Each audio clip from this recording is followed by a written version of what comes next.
Mind, reality, power, space, time, and soul.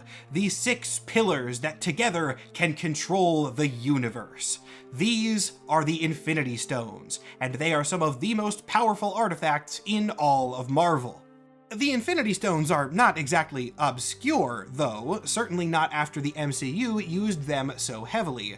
Most people, even non-comics fans and the general public, are aware of the foundation of the stones at least, but there's a lot more beyond that foundation. The Infinity Stones first appeared in the 1970s and are still getting relevant new material today, so there's a lot to discuss. In this video, this one very long video, I am going to be telling you everything you need to know about the Infinity Stones. What they are, where they came from, how they work, what other stones exist, and a ton more little weird nuances. So settle in, grab yourself a snack, ideally some sort of small multicolored candy, maybe jelly beans if you have any. Jelly beans are going to be plot relevant as we get into this. Now that you're all suitably confused about what I could possibly mean by that, without further ado, let's begin our deep dive into the Infinity Stones. We'll begin the first history section of this video with the first publication appearance of the stones in any form, though much like how they were handled in the MCU, they would not be introduced all at once. The debut would take a couple years, but also like the MCU, it would culminate in something very familiar. The Mad Titan Thanos going on an epic quest throughout the galaxy to recover and assemble the 6 soul gems. Okay, hang on. Look, comic book characters and concepts changing over their history is a regular thing. Marvel's been around for decades, things are bound to shift. But in the case of the Infinity Stones, the changes are especially notable. The stones have this weird thing going on where their core concept has always been the same. They are 6 cool rocks that allow you to control the universe. But pretty much everything else about them has been altered over the years. This includes both words of their name, as yes, the Infinity Stones were originally called the Soul Gems when they first appeared in 1971. They didn't even have their individual names yet, no Power Gem, Mind Gem, etc. They were just the Soul Gems as a group. So for the sake of simplicity, during this section, I'm just going to refer to them by their colors. The first of these to be seen was the Green Gem, appearing in an Adam Warlock comic where it is gifted to the genetically perfected superhuman by his very brief mentor character, the High Evolutionary. Warlock would wear the green gem on his forehead for a while, continuing to use it into the next issue where and it's blue. And the gem is blue now 1 issue later. Okay, hold on, let me address that. One thing you might notice if you are paying very close attention to the images in this video is that the gems don't really have consistent colors for a bit. This is not a lore thing, it's just an old comics thing. See, comics during this era were notoriously bad at keeping details of things consistent when it came to color work. As a very extreme example of this to prove my point, see the first appearance of Scarlet Witch, where on the cover, her costume is green. If they can make Scarlet Witch green, then you better believe they're going to mess up on the tiny little gems on people's faces. It will stabilize as we get closer to the modern day, but for now, we are just gonna have to deal with it. Anyway, this supposed-to-be green gem didn't have a lot of lore to it yet. It was just a magic thing that Adam Warlock had. But over the subsequent months and years, other ones would be introduced in a variety of places. 2 gems would be controlled by cosmic entities in a Spider-Man and Warlock team-up, another would be found by the Kree under the surface of an alien planet in a Captain Marvel comic, all culminating in Avengers Annual number 7 in 1977. This would be the comic that established the Soul Gems as a unified set, and also connected them to their most iconic villain, that being, of course, Thanos. Though this was not Thanos' first appearance. He had already been a major crossover villain with the plan that he is most notorious for. A bit before this, Thanos had already tried to gain infinite power and extinguish life within the universe, for a very different reason than his MCU counterpart, but we'll get into that in a second. This time though, he didn't use the Infinity Stones or the Soul Gems, as they didn't exist yet. Instead, his weapon of choice was a reality-bending artifact called the Cosmic Cube. He was brought down by the Avengers before his plan could come to fruition, but this comic establishes that he survived and then immediately began looking for other artifacts that he could use to go for round 2. At this point, he discovered the nature of the soul gems, and the comic gives us a backstory on them. At least a tiny, tiny scrap of backstory. The gems in their original state were the most bare bones that they could possibly be. Get the soul gems, control the universe. That is literally it. The comic doesn't really explain how they work or where they came from, and it even acknowledges that it's not going to explain this. We do know how Thanos found out about the gems. He got an ancient scroll that told about them. Or more specifically, it, quote, told of 6 beautiful and deadly gems whose origins were only vaguely and fearfully hinted at. And that is the only explanation of their origins that we're going to get here. Immediately after this explanation, there is a 5-panel montage that just shows Thanos getting 5 out of 6 of the gems, with Warlock's being the only one left that he needs to obtain. There is no further build-up or explanation here. They just tell us barely what the gems are, and then say, hey, and now Thanos has them all. Isn't that awful for everybody? With all build-up to this moment unceremoniously montaged at us, you would expect that the rest of this comic is about Thanos tracking down the last gem. He's gotta go find Warlock, kill him or something, and then take the thing off of his forehead. But no, Thanos kind of has that one too.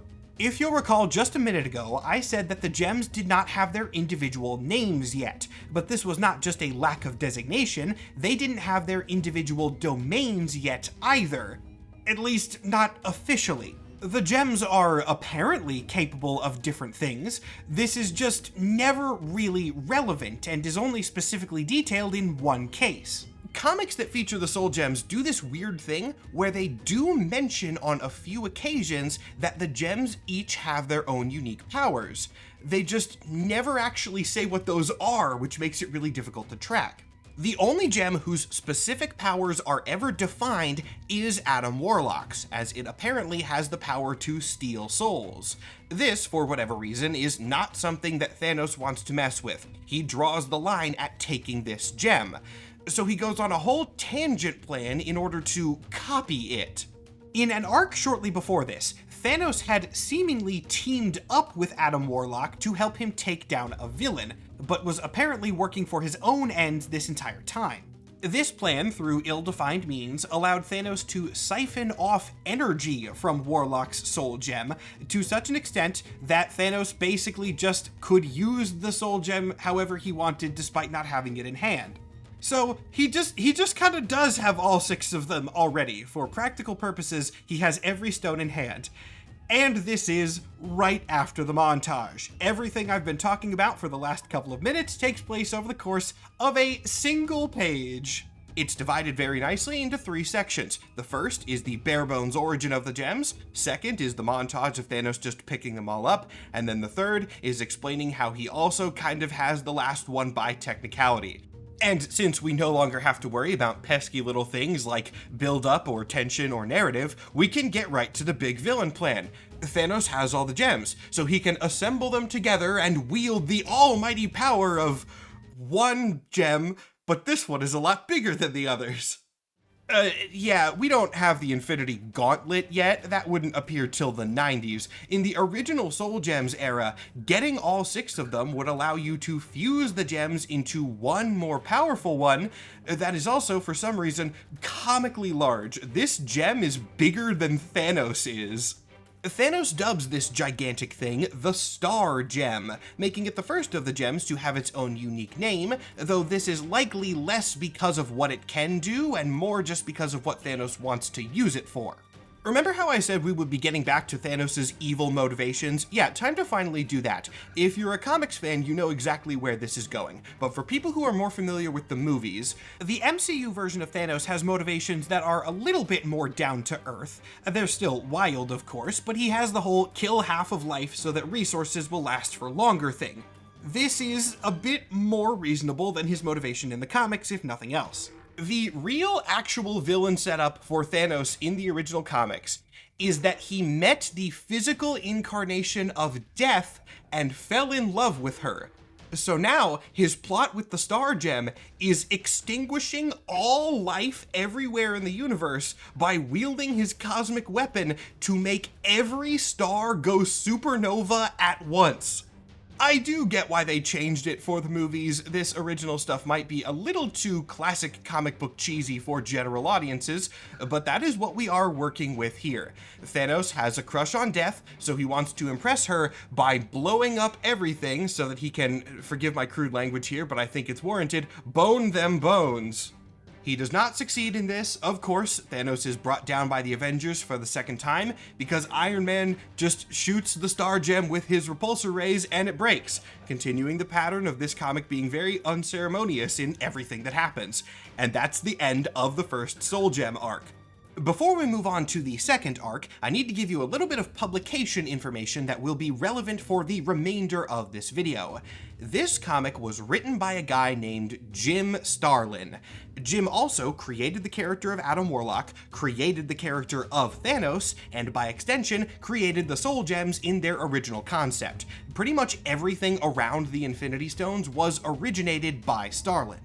The destruction of the Star Gem seemed to be Starlin's original plan for the end of the Soul Gems as a concept. When the Star Gem destroyed, everyone thought that the individual gems that made it up were also destroyed, save for Adam Warlock's because it was never really part of the Star Gem anyway. But a decade later, in 1987, Marvel decided to take another swing at the gems. This would take place in a Silver Surfer comic, written not by Jim Starlin, but by Steve Englehart, though Starlin would take over the series a couple issues later, so he is still involved.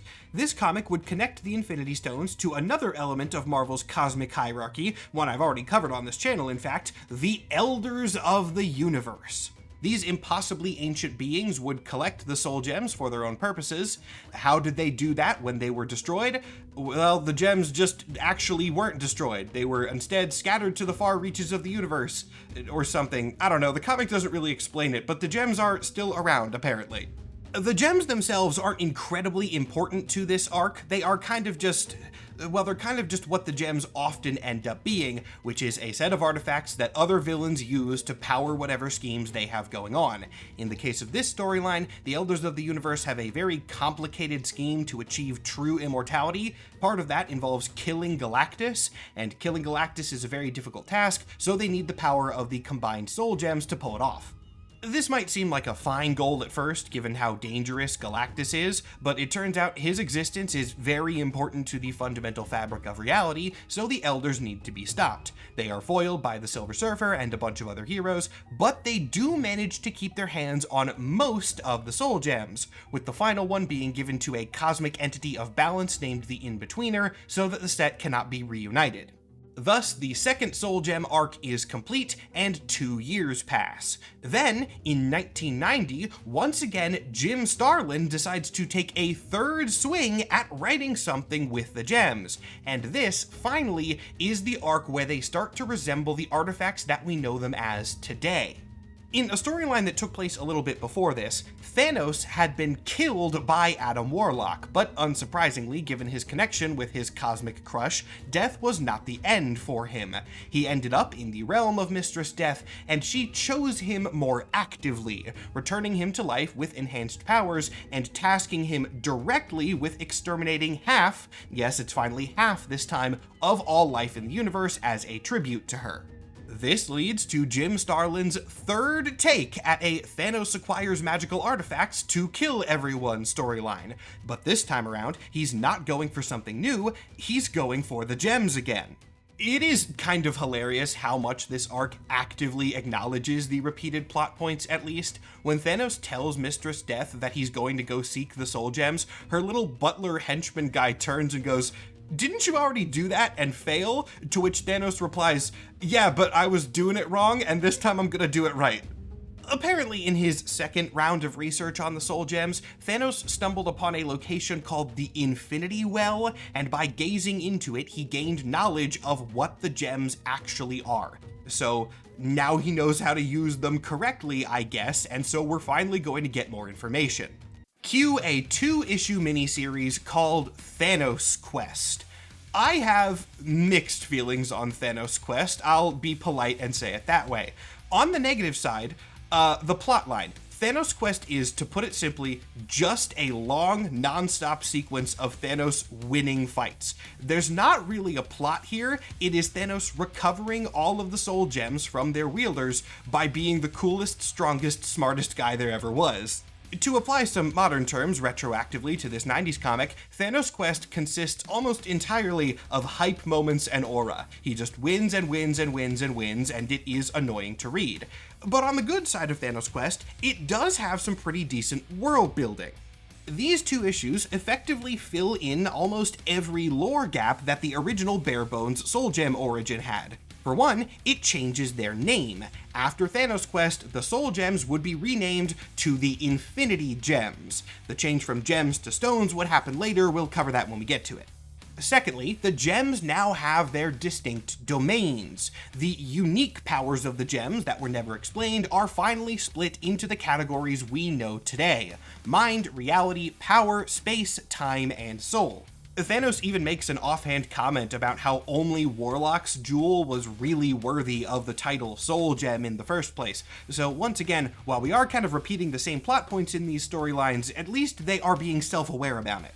Finally, for Thanos' quest lore, the Infinity Gems now have an origin. Still a fairly quick one, but a lot more than we had previously.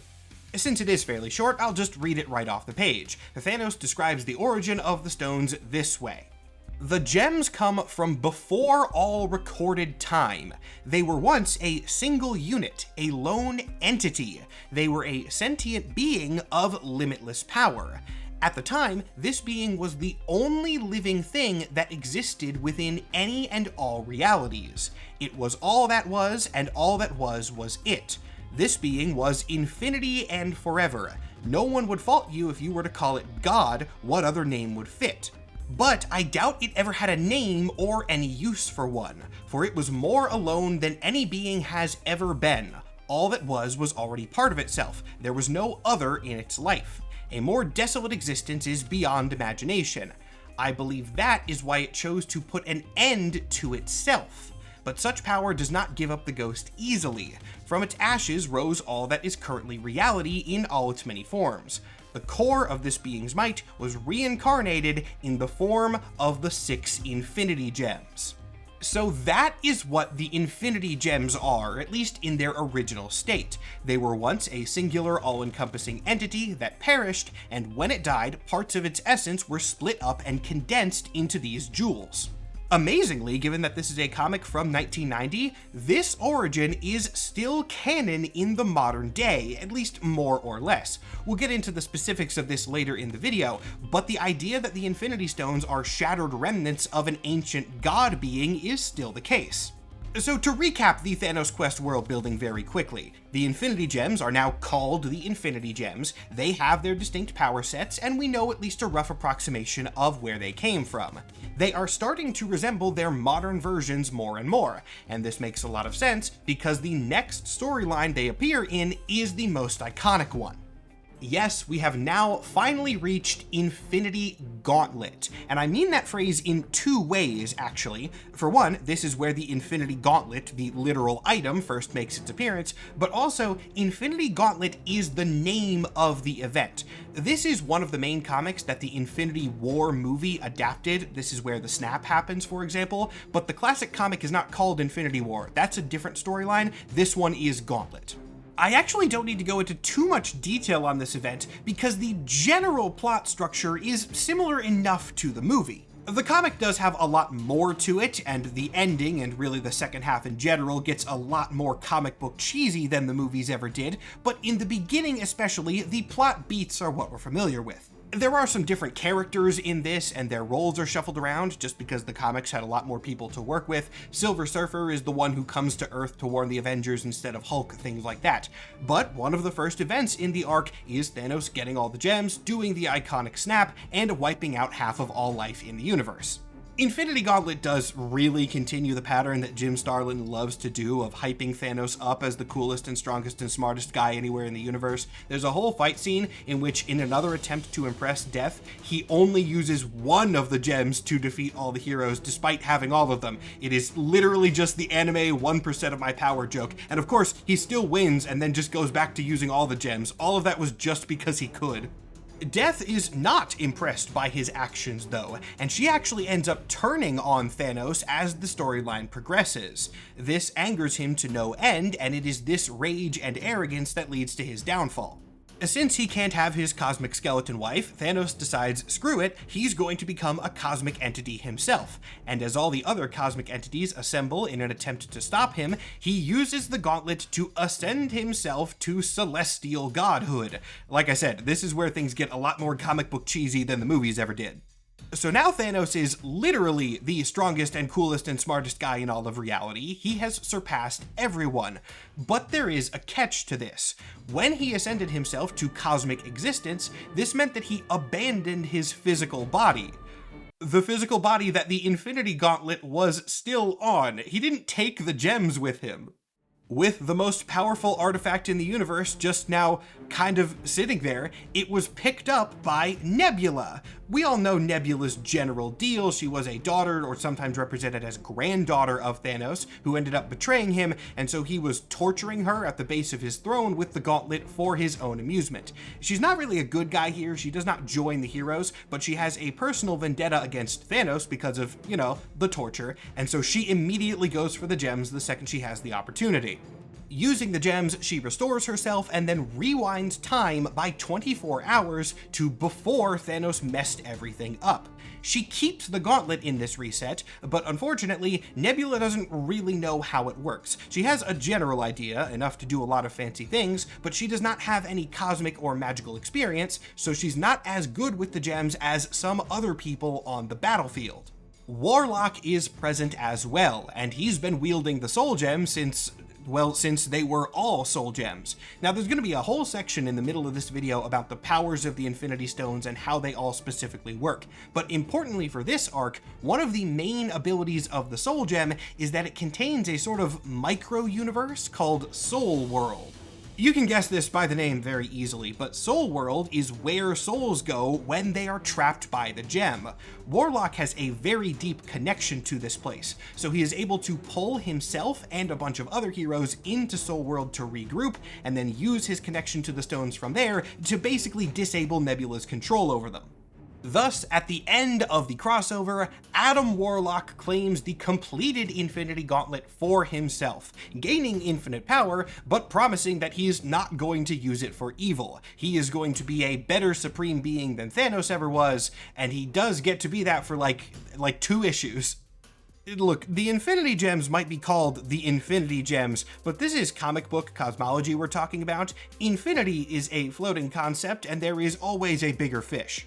In an immediate follow-up comic to Infinity Gauntlet, Warlock is judged by the stronger cosmic entity known as the Living Tribunal, and the Tribunal's ruling is that Adam is not worthy of wielding all of the gems at once.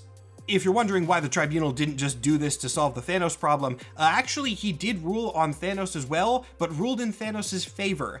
This is really weird. I'm not entirely sure why this is the case.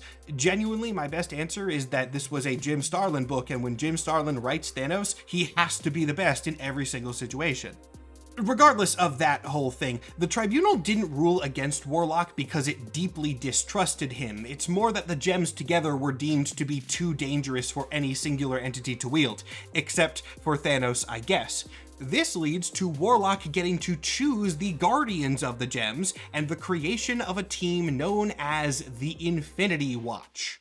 This is the status quo that the Infinity Gems would have for quite some time. Warlock and the Infinity Watch was a decently long-running comic, and the tradition of teams guarding the stones being called the Infinity Watch has continued into the modern day. The original roster of the Infinity Watch was as follows. Warlock himself kept the Soul Gem, the Space Gem was given to his best friend Pip the Troll, Gamora was given the Time Gem, Moondragon was given the Mind Gem, and Drax was given the Power Gem, at which point he promptly mistook it for a jelly bean and ate the thing. Oh, I might as well bring this up now, as Drax eating one of the gems is a very fitting time to do it. You might have noticed a change between these and the MCU versions of the gem if you're not familiar with the comics iterations. In the comics, the gems can be wielded by anybody. They're not going to blow up your arm or kill you or whatever if a regular mortal tries to get their hands on one of them. As long as you have the mental capacity to use a gem, you can hold it. Or eat it, whatever. But some of you might have noticed, when I was talking about the Infinity Watch there, I only mentioned 5 people. The reality gem was kept elsewhere. Warlock gave 5 out of the 6 gems to people who he thought would protect the universe and use them wisely. That was, after all, what he wanted to do with the gems himself in the first place.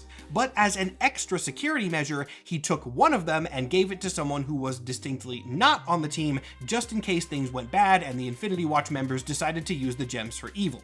So who was his sacred wielder of the reality gem? It was Thanos.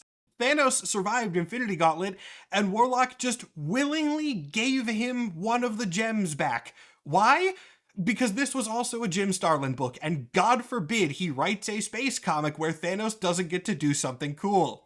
Though, jokes aside, I will give a little bit of credit. There is a half-decent reason why Thanos was picked. Adam Warlock's logic was that if anyone else tried to gather all the stones for themselves again, it would piss Thanos off so much that he would do everything in his power to keep that from happening.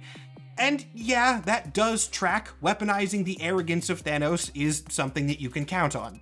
Of course, the Infinity Watch would not hold the gems safely forever, and they would soon be joined under the banner of evil once again in the Infinity War comic. Though despite the name, this one has really no plot similarities to the MCU movie. I guess Marvel Studios just took this name because it rolled off the tongue better. We're gonna go through this one even quicker than I went through Gauntlet. This time, the villain is the evil nemesis doppelganger of Adam Warlock, known as Magus. He tricks the cosmic entities into allowing the stones to be rejoined again, and then he tries to use them to do bad stuff, but is defeated by the heroes, and mostly Adam Warlock, who does a cool thing with the soul gem, traps Magus in it, and everyone is fine. Am I skimming over a pretty iconic crossover very quickly there? Yes, I am, but I'm doing it to prove a point. That being that in this early era, Infinity Gem storylines were near identical at their core. The Infinity Gems are independently located at dangerous locations or by powerful people. Someone wants to get them all together in order to do something big and evil. They achieve this goal, combine the gems in one way or another, and then do something evil with it. This then gets undone by the actions of heroes, almost always resulting in Adam Warlock being the guy who saves the day. Oh, and it's also always written by Jim Starlin. By the mid-90s, he had done this same storyline with minor variations 4 separate times. The gems would finally be written by someone other than Starlin in 1995. And now, finally, I get to do a Sir Superhero classic that I haven't done yet in this video, change the music to something comedic and go on a weird tangent. In 1986, a new comic book publisher named Malibu Comics entered the scene. Despite some similarities to Marvel in terms of their logo's general vibe, they had nothing to do with either of the big 2 publishers. They were their own independent thing. Malibu was actually pretty successful. They were the original publisher of the Men in Black comics that would later be adapted into the very popular movie franchise, and they also had a superhero universe of their own called the Ultraverse.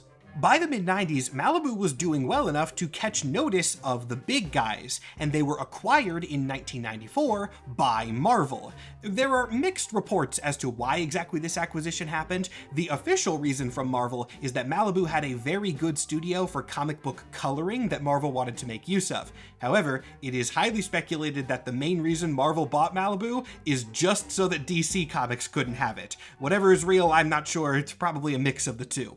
Whatever the real reason was, this left Marvel with a choice to make as to how to handle Malibu's original superhero universe, and the call that they made was to fuse it with their own, but not directly. Rather, the Ultraverse was established as a different universe within Marvel's Multiverse. Completely different than all of the other universes, of course, with entirely original characters, but still connected across that multiversal pathway.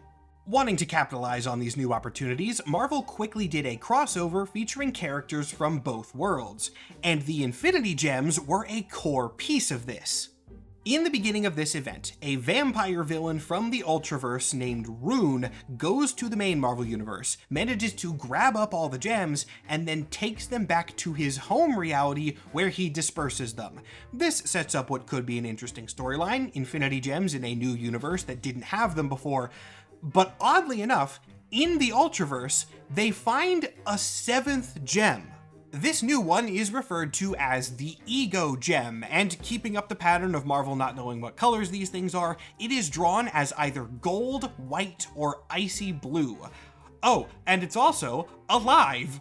So if you think back to a bit earlier in the video, you will recall that I said the origin of the Infinity Gems as originally presented was that they were the shattered fragment remains of an original supreme godlike being.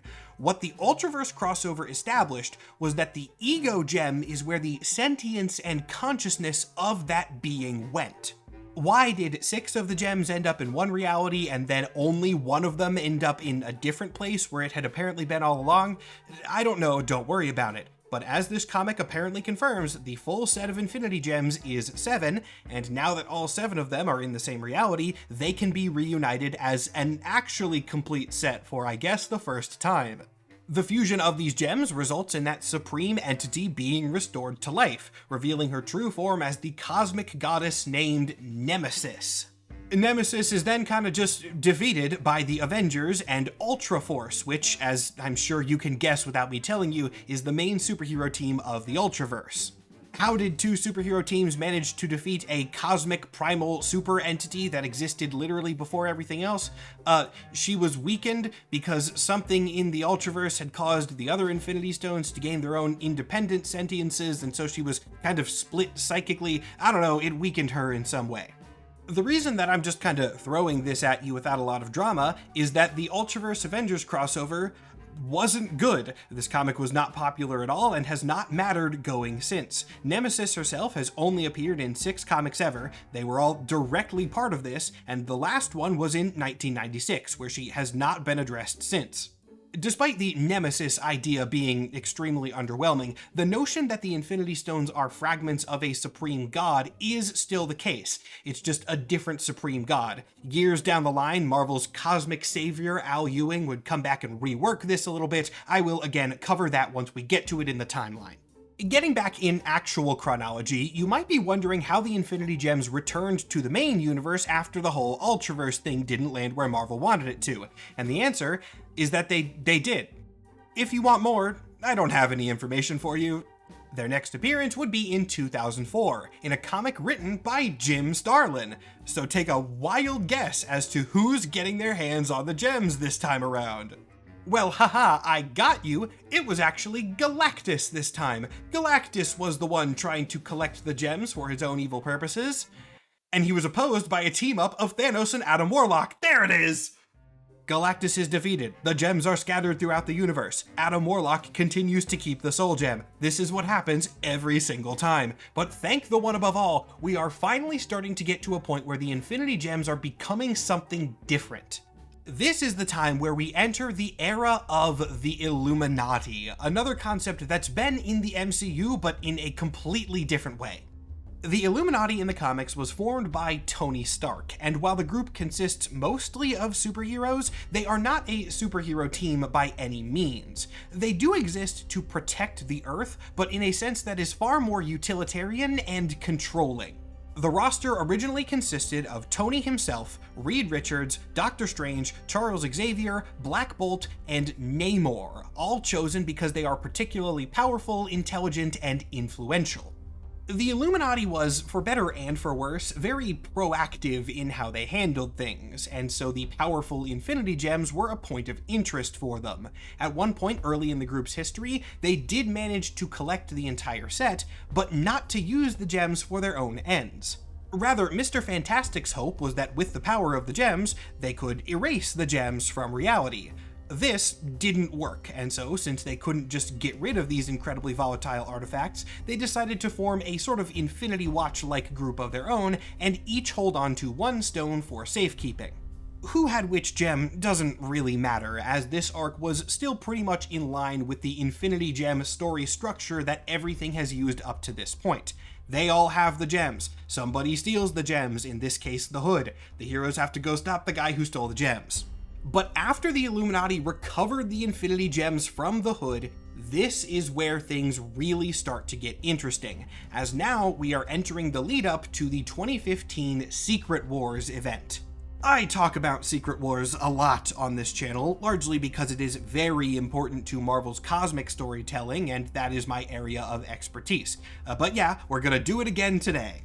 Usually though, I focus on the aftermath of Secret Wars, and believe me, I am going to be talking about that, but in this video I get to do something different and focus a little bit more on the lead up to the event and how it was teased in preceding comics. The primary conflict of Secret Wars is that the multiverse is getting destroyed by alien entities called the Builders. One of the main ways they are causing this destruction is by making different universes slam into each other in events called incursions, which invariably destroys at least one of the universes involved. Incursions were happening for years before Secret Wars actually hit its full release. This was the thing that was kind of looming in the background and setting up events for the eventual main crossover, and the Illuminati were very interested in stopping these incursions from hitting their home reality. Of course, literally altering the structure of the multiverse to avoid a collision was something that was going to take a lot of power. So the Illuminati decided for the first time to actually put the collected Infinity Gems to use and reassemble the Gauntlet. This leaves a big question still open though. Who's actually going to use the Gauntlet? We've established that in the comics, this will not kill the wearer, the gems only destroy the person using them in the MCU, but still, that is a very large source of power which can be very corrupting. But for once, the Illuminati actually made a great choice and decided that none of them were worthy of using the thing. Instead, the Illuminati bestowed the Infinity Gauntlet on Steve Rogers, which, yeah, that was the objectively correct call. In the moment that an incursion was about to strike Universe 616, Steve Rogers takes the Infinity Gauntlet and physically pushes the other universe away, saving both of the realities in the process, but not without consequences. This is where I get to bring up a new lore point about the Infinity Gems that's going to be extremely important going forward. The gems are universe locked. Well, okay, technically they weren't during the Multiverse thing, but as I said, that's not canon anymore. Marvel completely dropped it, you can too. There is not only one set of Infinity Gems in the entire Marvel Multiverse. Different universes have their own versions of them. We'll be talking about some interesting ones of these later in the video, but for now, the important thing to note is that Infinity Gems only work in their home reality. Take them to a different universe and they just do nothing. Given this, while Captain America was able to use the completed gauntlet to push another universe away from the incursion, doing so meant that he had to stretch the power of his gems across a barrier between different realities. This worked enough, but it sent a lot of feedback into the gauntlet, which led to the gems shattering. In this moment, 5 out of 6 of the most powerful artifacts in the Marvel Universe were instantly destroyed. The only one that remained was the Time Gem, and even then, remained is probably not the right word. Rather than being shattered, the feedback caused the Time Gem to simply vanish, unsurprisingly going somewhere else in the timeline, though this doesn't matter as much as you'd think it would. It appears in one more arc very briefly before Secret Wars, but at the end of it, it just kind of vanishes again, so for all intents and purposes, it too was destroyed. This spelled disaster for the universe going forward, because while sure, the day was saved this time, incursions were not a singular event. There were more on the horizon and with increasing frequency. The Illuminati had hoped that the Infinity Gauntlet could work on all of them, and now the gauntlet was gone. Without their method of prevention, incursions continued, eventually leading to the complete Secret Wars event. But as promised just a minute ago, we don't really have to go into specifics of this. All you need to know for today's topic is that during the events of Secret Wars, the multiverse was entirely destroyed, reduced to a singular planet, but then it was restructured at the end. Okay, well, I will break my promise very quickly, but it's for a good reason, or at least a cool reason. Infinity Gems do show up in Secret Wars, but there are actually multiple sets of them. The singular planet that remains for this event is a combination of different realities that have all been amalgamated into one world. Because of that, there are a bunch of gems, but they are still region locked, meaning that the gems only work in the pieces of the planet that they are native to. This leads to a really cool idea where the heroes have to smuggle an Infinity Gauntlet from one part of the world to another part of the world because that's the only area where it'll function. I like that idea a lot, I just wanted to bring it up. A tiny tangent aside, the destruction and subsequent reformation of the multiverse during Secret Wars is perhaps the biggest event in all of Marvel when it comes to the lore of the Infinity Gems, as this completely restructures their visual appearance.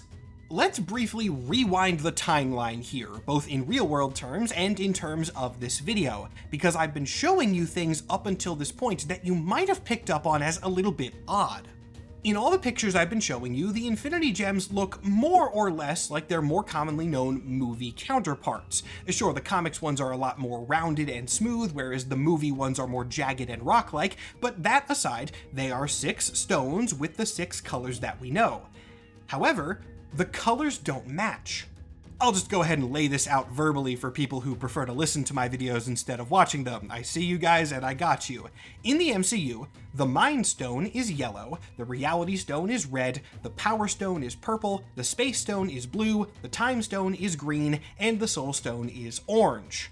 But in the pictures I've shown you today, well, after Marvel got their act together and made color consistency a thing, the Mind Gem is red, the Reality Gem is orange, the Power Gem is yellow, the Space Gem is green, the Time Gem is blue, and the Soul Gem is purple.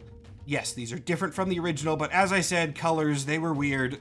And of course, I'm sure a lot of you have picked up on the fact that I've been calling the Infinity Gems the Infinity Gems, not the stones, except in very specifically chosen cases, and also probably a couple mistakes where I mixed it up. There's no way that I didn't get it wrong at least at one point in this video. Oh well. The more commonly known name and colors for this set of artifacts were a creation of the MCU. Now, admittedly, I don't know exactly why they decided to make these changes, but I have some guesses, and my guesses are pretty simple. I assume that the reason the Marvel Cinematic Universe called the Infinity Stones what they did is just that someone decided Infinity Stones, and the subsequent Soul Stone, Mind Stone, etc., rolled off the tongue better than Infinity Gems did, which, okay, whatever, I'm not going to be really picky about that. I do think stones sounds pretty good here.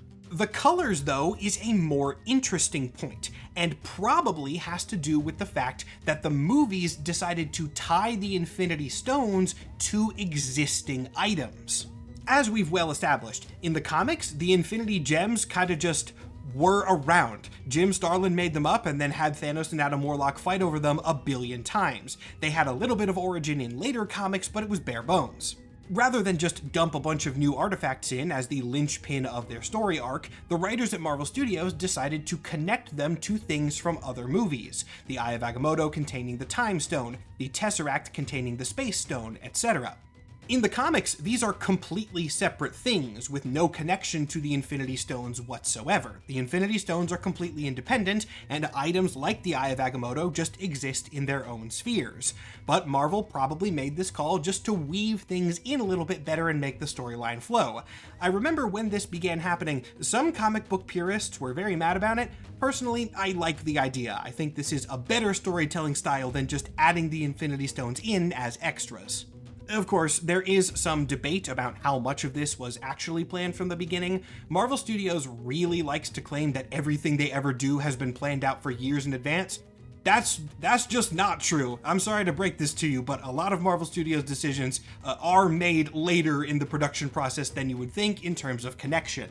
Regardless of this, though, whether things like the Tesseract were originally supposed to be the Cosmic Cube and then all that was changed later, the fact remains that the Infinity Stones in the MCU are tied to artifacts, and so the color switch is probably just to make that work better. They swapped around the colors so that the stones would have an aesthetic similarity to the artifacts they were now part of.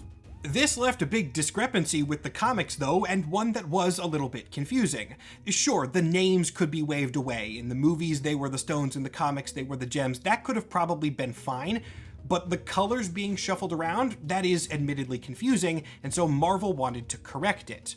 Again, this was something that a subset of comic purists were really mad about, but to those people, shut up. All they did was shuffle around the colors, and that was in a genuine effort to make it easier for new readers who were interested in the movies to get into the comics. It's fine. No one cares about the colors of the Infinity Stones. Don't be gatekeeping. Anyway, the destruction of the Infinity Gems due to the incursion was the first part of clearing up this discrepancy, and when the multiverse was reborn in the wake of Secret Wars, the main Marvel Universe had its magical artifacts reborn along with it, now appearing in colors that matched the MCU and referred to as the Infinity Stones. At this point, 45 minutes into the video, I can finally stop having to correct myself every time I accidentally say Infinity Stone instead of Infinity Gem.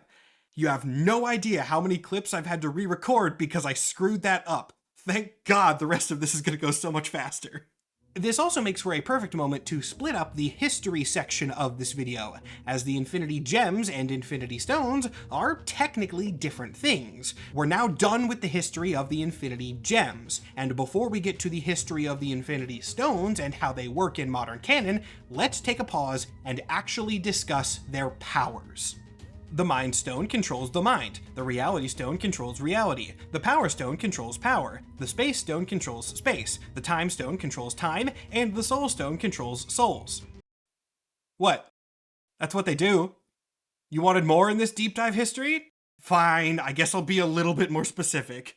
I will individually go over what each of the stones can do, still quickly, but with more detail than the explanation that I just gave. I'll also order them roughly in order of least complex to most complex, at least in my personal opinions. Somewhat ironically, I think the least complicated of the Infinity Stones is the Mind Stone. Even though you'd think that one would have a lot of weirdness to it, it kind of just does exactly what you'd expect it to. Users of the Mind Stone gain telepathy and telekinesis. They can pull information from people's heads, read minds, maybe detect locations of people based on reading their thoughts. They can also sometimes do more specific things like projecting illusions of what their targets fear. The Mind Stone does a lot of stuff. Me calling it the least complex doesn't mean that it's the least powerful.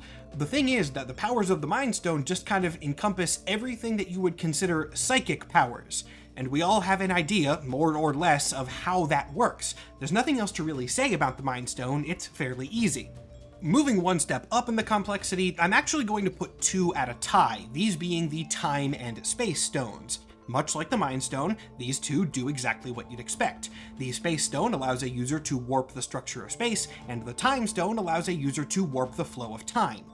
There is only one reason why I rank them at higher complexity than the Mind Stone, and that's because of the concept of the space-time continuum. Every time I bring up these two Infinity Stones to somebody, some pedantic guy has to bring up that space and time are connected, and thus these two don't need to be separate, as one could wield all the powers of the other. But in the case of the Infinity Stones, no, that's not how it works, you're wrong. I'm being a little blunt and rude about this, but this specific kind of thing is a big pet peeve of mine, so I'm going to acknowledge it actively. The Infinity Stones are not science, they are magic. There's a line that you've probably all heard from the first Thor movie. Not originally from that, the characters in that scene are quoting a writer, but we're talking about Marvel, so Thor's where it's most relevant, which goes roughly, "Magic is just science we don't understand yet." And I hate that quote. In a lot of universes' magic systems, magic and science are not part of the exact same framework. They might be connected, sure, but the logic and rules of one cannot be exactly applied to the other. There's a lot of ways you can explain this. My favorite, though it's a bit of a simplification, is to say that science is the world of the objective, whereas magic is the world of the subjective. Again, there's a lot of layers to this, but this is how Marvel works. Magic and science are not the same thing. They have some interplay, but they do not work identically. There's an entire comic which deals with this concept very heavily. It's called Gods by Jonathan Hickman, and I'm never gonna shut up about it ever.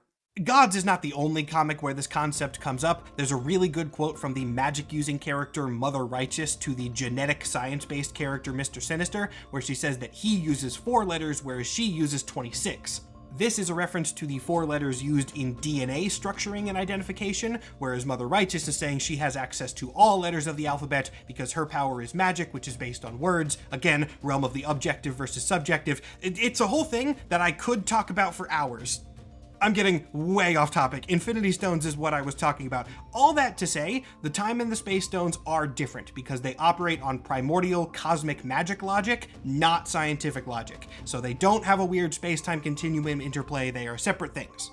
Next on the list, we have the Power Stone, and the best way I can describe the uses of this one is that the stone is very simple in application, but more complex in concept. The Power Stone technically controls energy more than the other ones do. This is often used for, comic book stuff, flying, shooting lasers, increasing one's physical strength and durability. These are commonly what you see the Power Stone doing.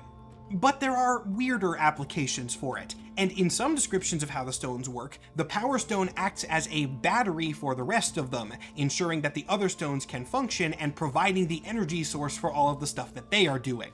I guess another good way to put it would be that the Power Stone is one of, though not the most, open-ended of the Infinity Stones. People typically use it for very basic stuff, but if you have a true understanding of how it works, the options expand greatly. Moving on then, we have the Soul Stone, which I bet a lot of you expected was going to be in the top ranks of complexity, though this is mostly just due to the concept of a soul being extremely nebulous. The primary thing that the Soul Stone is used for is absorbing and containing souls within its pocket dimension of Soul World. It can rip souls out of living people, it can take them from the deceased so that their souls don't move on to some other world and become unattainable. It has a lot of applications in this general area. This can be used offensively or defensively. Obviously, ripping somebody's soul out is a good way to take them off the battlefield, but like I just said, you can use it to contain people when they die so that you can resurrect them later in some other form. The Soul Stone also appears to have a connection to the other stones on a fundamental level. They are all connected, but we've seen the Soul Stone able to influence and control the use of the other stones on multiple occasions. It also has weirder powers. Adam Warlock has used it for a power called the Karmic Beam before, and the Soul Stone can also be used to restore people to their natural states after they have been transformed or otherwise affected. It is, more often than the others, kind of just used as a plot device that does whatever it needs to in the moment. If you need something weird to happen with the concepts of life, death, or even morality on occasion, the Soul Stone can probably do that, sure. And that brings us to, far and away, the most complex and convoluted of the Infinity Stones, reality. This one is weird, and I will fully admit a lot of my explanations of how it works here are going to be my theories, but they are theories pieced together from reading a lot of comics, so I think they're informed enough. At first glance, you would expect the Reality Stone to just objectively be the best one out of all of them, right? Because the goal of assembling the entire Infinity Gauntlet is to alter reality however you want. And couldn't the Reality Stone just already do that? Well, the answer is yes and no. The best way that I can describe the Reality Stone to you, as far as I understand it, is by making a comparison to the Time Stone. The Time Stone alters the flow of time. It does not alter events in time. That is an important nuance. Say you had the Time Stone in your hand and you wanted to make World War II have never happened. You couldn't just snap your fingers and instantaneously do that. You could use the stone to send yourself back in time, take out the Mustache Man, then go back to the present and pray the butterfly effect hasn't destroyed everything, but that is all you could do with that particular stone. With the Reality Stone, though, you could, in theory, snap away World War II. Using that artifact, you could just change reality into one where World War II never happened, and with the way the Reality Stone works, it would avoid paradoxes and the butterfly effect, at least largely. While this has never been explicitly stated in canon, and is, I cannot stress this enough, my own interpretation of the powers, I do really like it, and I think it makes a lot of sense. The Reality Stone alters events. It changes the world as it stands by changing the way that things got there. This does line up decently well with a recent canon description of how the Reality Stone works, that being that it is connected fundamentally to the multiverse, and basically allows the users to mix and match pieces of different realities and create a new one that suits their interests. In all honesty, I don't really like that explanation. I think it's a weird way to describe how the stones work and kind of doesn't line up with recent canon. However, I think when you take that in the context of it altering past events, it lines up pretty well. Of course, erasing World War II from the timeline was an intentionally extreme example. It could maybe be done, but it would take a lot of understanding of the stone from the user. Typically, it is applied in much more small and down-to-earth contexts. It does have another application though, equally vague but still connected to this idea of altering events and the fundamental nature of the world as it stands. The Reality Stone can sometimes distort physics. I'm not even going to try to do a detailed explanation of this power because it's just so incredibly weird and subjective, but it can alter how reality works at a baseline level. This is actually the closest application to how we see it used in the MCU, where Thanos turns Drax into bricks and stuff. It just changes the way things are, which, as I said right at the beginning of this description, does make it seem like it is objectively the strongest of the stones. But the Reality Stone has a drawback. The Reality Stone doesn't make sense. That is intentional. It is how it works. It is altering individual pieces of reality to fit the user's whims, and it typically doesn't really extend its power to things beyond that. If Thanos uses the stone to turn Drax into bricks, he's not turning everything into bricks. That is a localized effect, and the universe doesn't really like those. Marvel's reality is self-healing in a way, and unless you are actively concentrating on the Reality Stone and continuously re-upping your magical effects, the universe will naturally reconstruct and go back to the way it was before you made the shift. This means that changes caused by the Reality Stone are fundamentally temporary. They can be locked in, and the universe can be beaten into submission if you use the other stones in concert with it, but by itself, the Reality Stone is a temporary reality warping device. That's about all I have for explanation on the Reality Stone, though. Hopefully that makes it make a little bit more sense. But also, let's be real, reality warping in general is a bullshit power, so I think that is probably the best context we're gonna get. Hopefully those little descriptions gave you a bit more context on the basics of how the stones work, because you're going to need it for the next thing we're talking about. We have covered the powers of the stones individually, now we need to discuss how they relate to each other. And oh boy, this is really, really good actually. For most of the history of the stones and the gems, the Infinity Gauntlet didn't have a lot of lore as to how the powers of the stones combined with each other. We kind of generally have the idea that the stones each do one thing, and the Gauntlet does all the things. And so, logically, if you have each stone that does one thing, those just combine into giving you control over the entire universe. It's basic, and it sounds dumb when you lay it out like that, but that really is all it was. This would shift after Secret Wars though, not by changing the mechanics of the stones per se, but just by adding extra lore on top of what was already there. This era would expand on an area that had never really been touched on in a lot of detail: who is best suited to wield the stones? This is a question that's been debated by fans for years, if not decades. What would happen if certain characters got certain stones? It's a fun thing to think about, and the result that most people jump to is matching the powers. This is a logical first conclusion. Hulk is incredibly strong. Wouldn't it be cool if Hulk got the Power Stone? Loki is a trickster, so like in the MCU, what if Loki used the Mind Stone? The Scarlet Witch can warp reality, so naturally she would get the Reality Stone. Giving characters stones that match the things they could already do theoretically just amplify their abilities to such a high level that they become way, way stronger. On the other hand, though, isn't that a little bit boring? I mean, take the Hulk example. Hulk already punches things very hard. Give him the Power Stone and he's just gonna punch even more than he was already doing. It could be cool to see, but it does feel like we're wasting the potential that the Infinity Stones could provide. And in the modern era, Marvel came up with a system to address that problem very specifically. Enter the Infinity Circuit, a very basic framework which establishes that the connection between the Infinity Stones looks like a circle. Well, okay, in practice, Marvel usually puts a little twist in the middle of it so that it looks like an infinity sign when you put it on the page, but mechanically, it's a circle. The circuit further describes the output potential of the different Infinity Stones when wielded by different users, but in an interesting way. According to this, the potential an Infinity Stone has is not determined by its user's mastery over that domain. Rather, the potential is measured by the mastery over the stone before it. The easiest way to understand how this actually works is to just walk through the circuit step by step, so that's what we're going to do. We will start at the bottom of this diagram here with the Space Stone.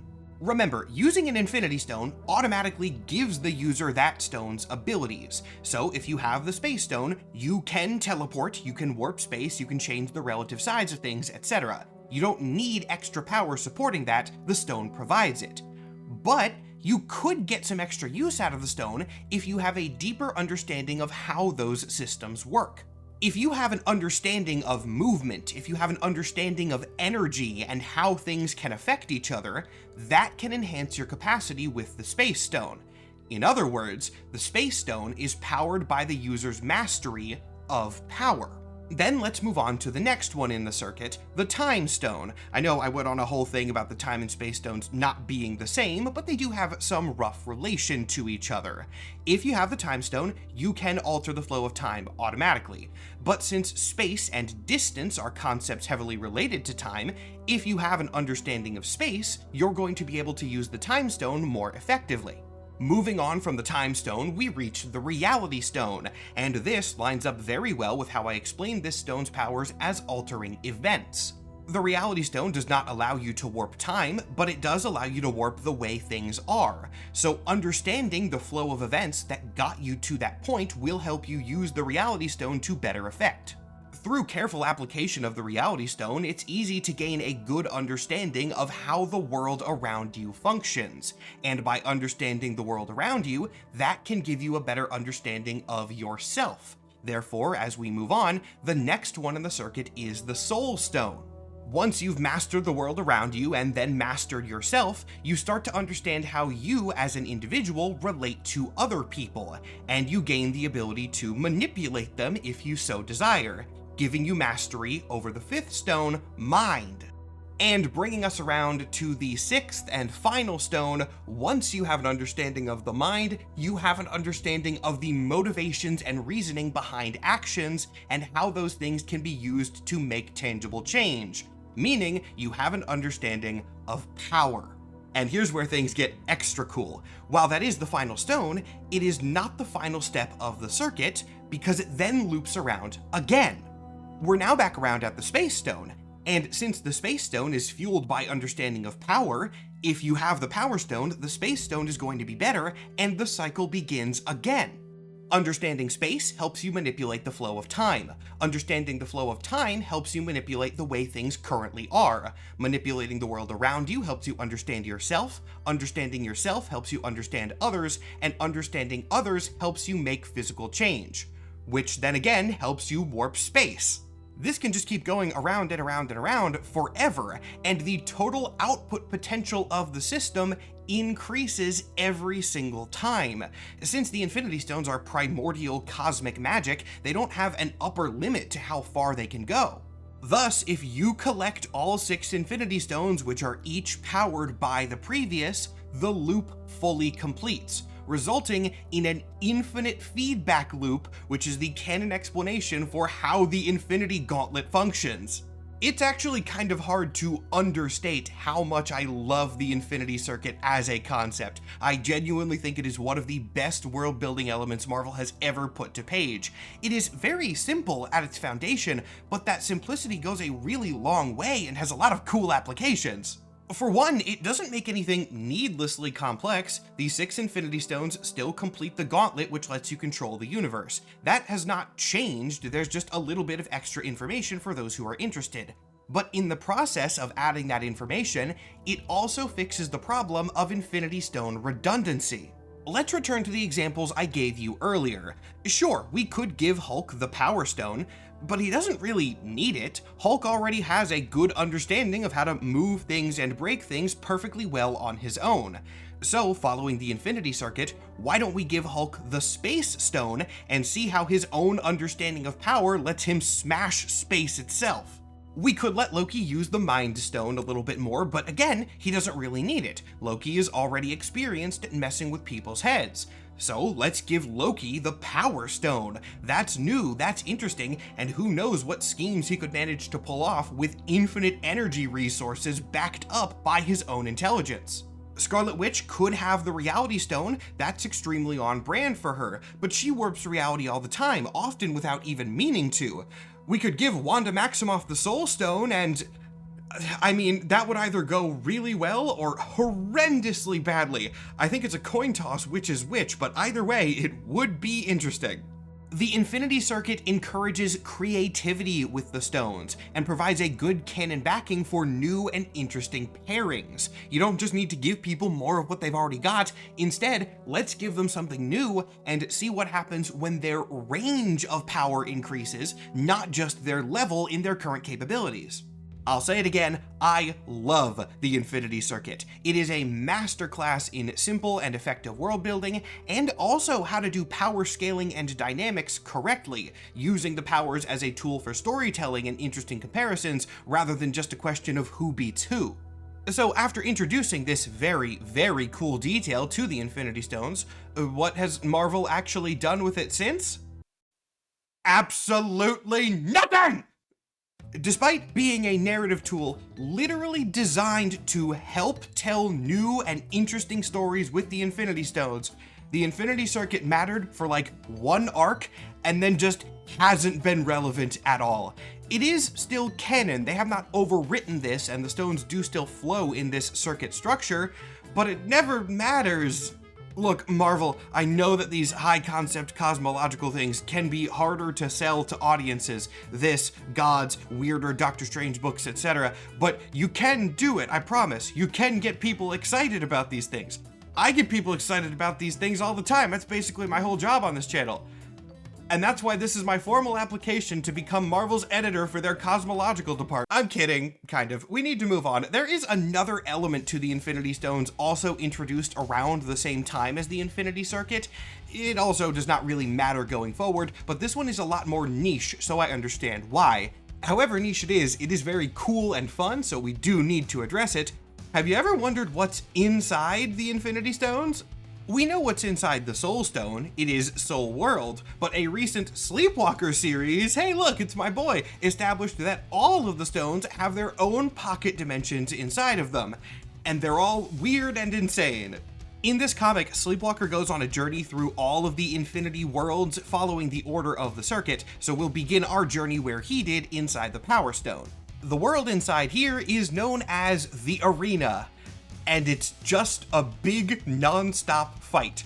Literally, that's it. Power Stone is not complicated. It's just a bunch of eternal warriors punching each other forever. There's not a lot more lore that I can tell you about the arena, it just doesn't have any. I'll preface this next section of the video right now. The Infinity Worlds are pure rule of cool. They were just around for this miniseries to be fun and silly, which I am all here for. The only other two things I have to say about the arena are that its current champion is a guy named Dynamis. I know nothing about Dynamis. He refers to himself as the living embodiment of the power cosmic, but he might also be lying. Lastly, this isn't even really lore, I just wanted to bring this up because I think it's such a fun line. When Sleepwalker first enters this world, the caption boxes refer to it like this: "To endure here, one must possess great power. Responsibility is optional." Once his time in the Power Stone is done, Sleepwalker moves on to the world of the Space Stone, which is referred to as the Vast. To any fans of the Magnus Archives listening, yeah. The Vast is easy. It's the world inside the Space Stone, it's just infinite empty space. If you were expecting anything other than that, why? I can't say anything else about this area. By definition, it is just big and empty, there's nothing for me to discuss. I will bring up one plot point that happens in this part of the comic though, because I do love that. Sleepwalker's main power is vision-based. He can affect the structure of things within his line of sight, and his eyes are also really good, so basically the only thing that can bar his vision are physical obstructions. And in the Vast, there are no physical obstructions, which means his power is basically unlimited, and he is able to warp the structure of the infinite space, and that's how he gets out, which is very cool. Once he leaves the Vast, Sleepwalker moves into the Ellipsis, the world within the Time Stone, which is admittedly, in my opinion, the worst of them. I feel like there are some interesting things they could have done with a time world, and they kind of just took the easiest option. It just seems to be a void where all time is experienced simultaneously, which could be a fun idea, but ironically, the least time is spent here. Sleepwalker's only in the Ellipsis for 3 pages, and most of it is unrelated conversation. We do get to see a baby Sleepwalker though, so that's fun. Now, though, after 2 worlds that were basically empty, we go to one that is very much the opposite. The pocket dimension inside the Reality Stone, otherwise known as the World Pool. This one is strange. The World Pool looks a lot like my apartment, by which I mean it is absolutely jam-packed with comic books everywhere you look. You know how I said one of the canon explanations for the Reality Stone was that it accesses different parts of the multiverse? This is apparently how they chose to represent that. Within the Reality Stone are stories of everything that has ever happened within the Marvel Multiverse, chronicled literally in comic book form. Like, we get to see Sleepwalker holding a copy of Sleepwalker issue 1. The area is overseen by Archivus, chronicler of the multiverse. I don't know a lot about her either, she's just from this one book, but she seems to be like the owner of a cosmic comic book store that just contains everything within it. The books within the World Pool do seem to be magical artifacts in and of themselves as well. Sleepwalker escapes this realm because Archivus hands him another issue, and then that issue sucks him in and just deposits him in the next place he needs to be. That place is Soul World, which is the end of his journey. It is a warped and distorted version of Soul World, but we're going to be talking about what that looks like and why it happened once we get back to the history parts of this video. And of course, there is one more stone that I haven't addressed yet, the Mind Stone. And that's because Sleepwalker's journey here took a little bit of a different form. Mostly that he didn't go there, he started there. Sleepwalker is from a largely ill-defined realm within the Marvel Universe called the Mindscape. And apparently, the Mindscape is literally contained within the Mind Stone. It is that pocket dimension. That does raise a couple of lore questions, as the Mindscape is supposed to be like the actual Mindscape, the sort of collective psychic plane that everyone who thinks connects to, and I don't know if that would be contained within an Infinity Stone.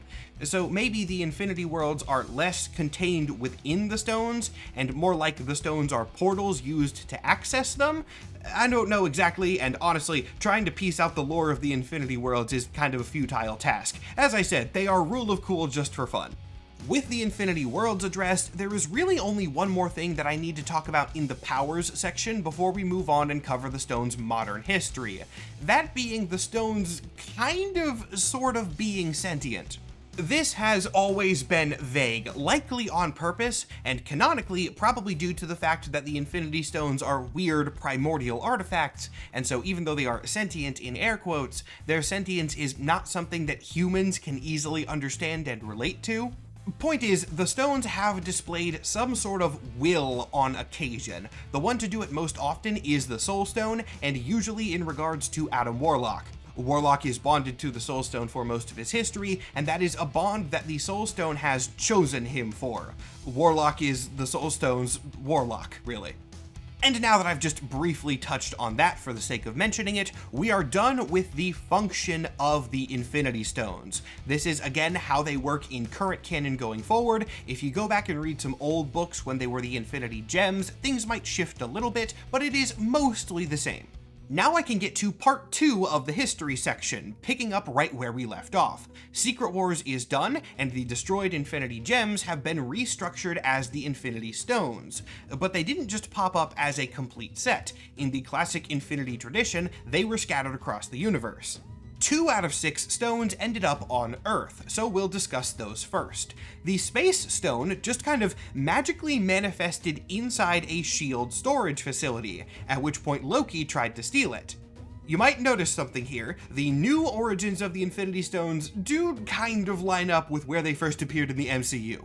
Loki did not manage to get away with the Space Stone, and due to these events, it ended up in the hands of Wolverine. Yeah, Wolverine wielded the Space Stone for a while, because Wolverine, as a person, is a very brutal fighter with an understanding of power. This was the arc where the Infinity Circuit first showed up, so Wolverine got space. The other stone appearing on Earth was the Mind Stone. We don't actually know exactly where it showed up, we just know that it ended up with a bunch of monks, and then those monks tried to, very responsibly, give it to Doctor Strange for safekeeping. And then those monks got attacked by aliens, because of course they did, and in the ensuing chaos, the Mind Stone was briefly lost, where it was picked up by a petty criminal named Turk Barrett.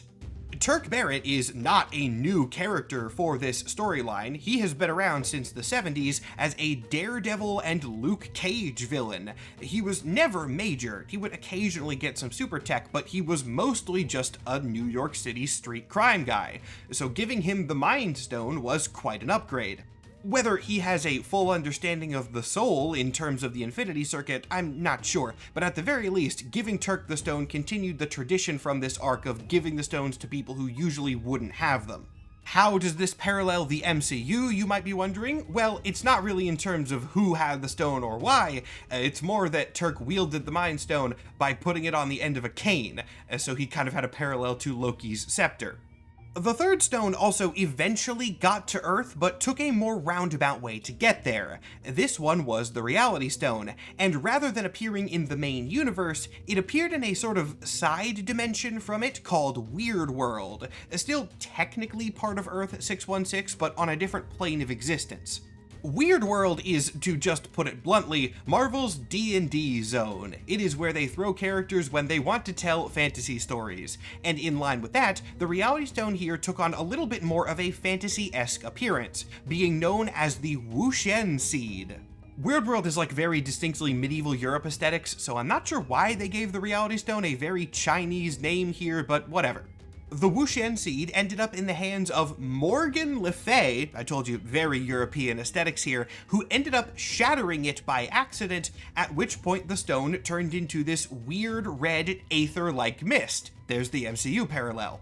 This mist then turned into a dragon. This admittedly looks pretty cool. I like the idea of taking the aether and turning it into a living being, and then somehow this aether dragon flew through a reality barrier and ended up on Earth back in Reality Stone form. The final three stones would not quickly make their way to Earth, and instead ended up on other planets throughout the galaxy. The Time Stone ended up on a name you might recognize, Sakaar.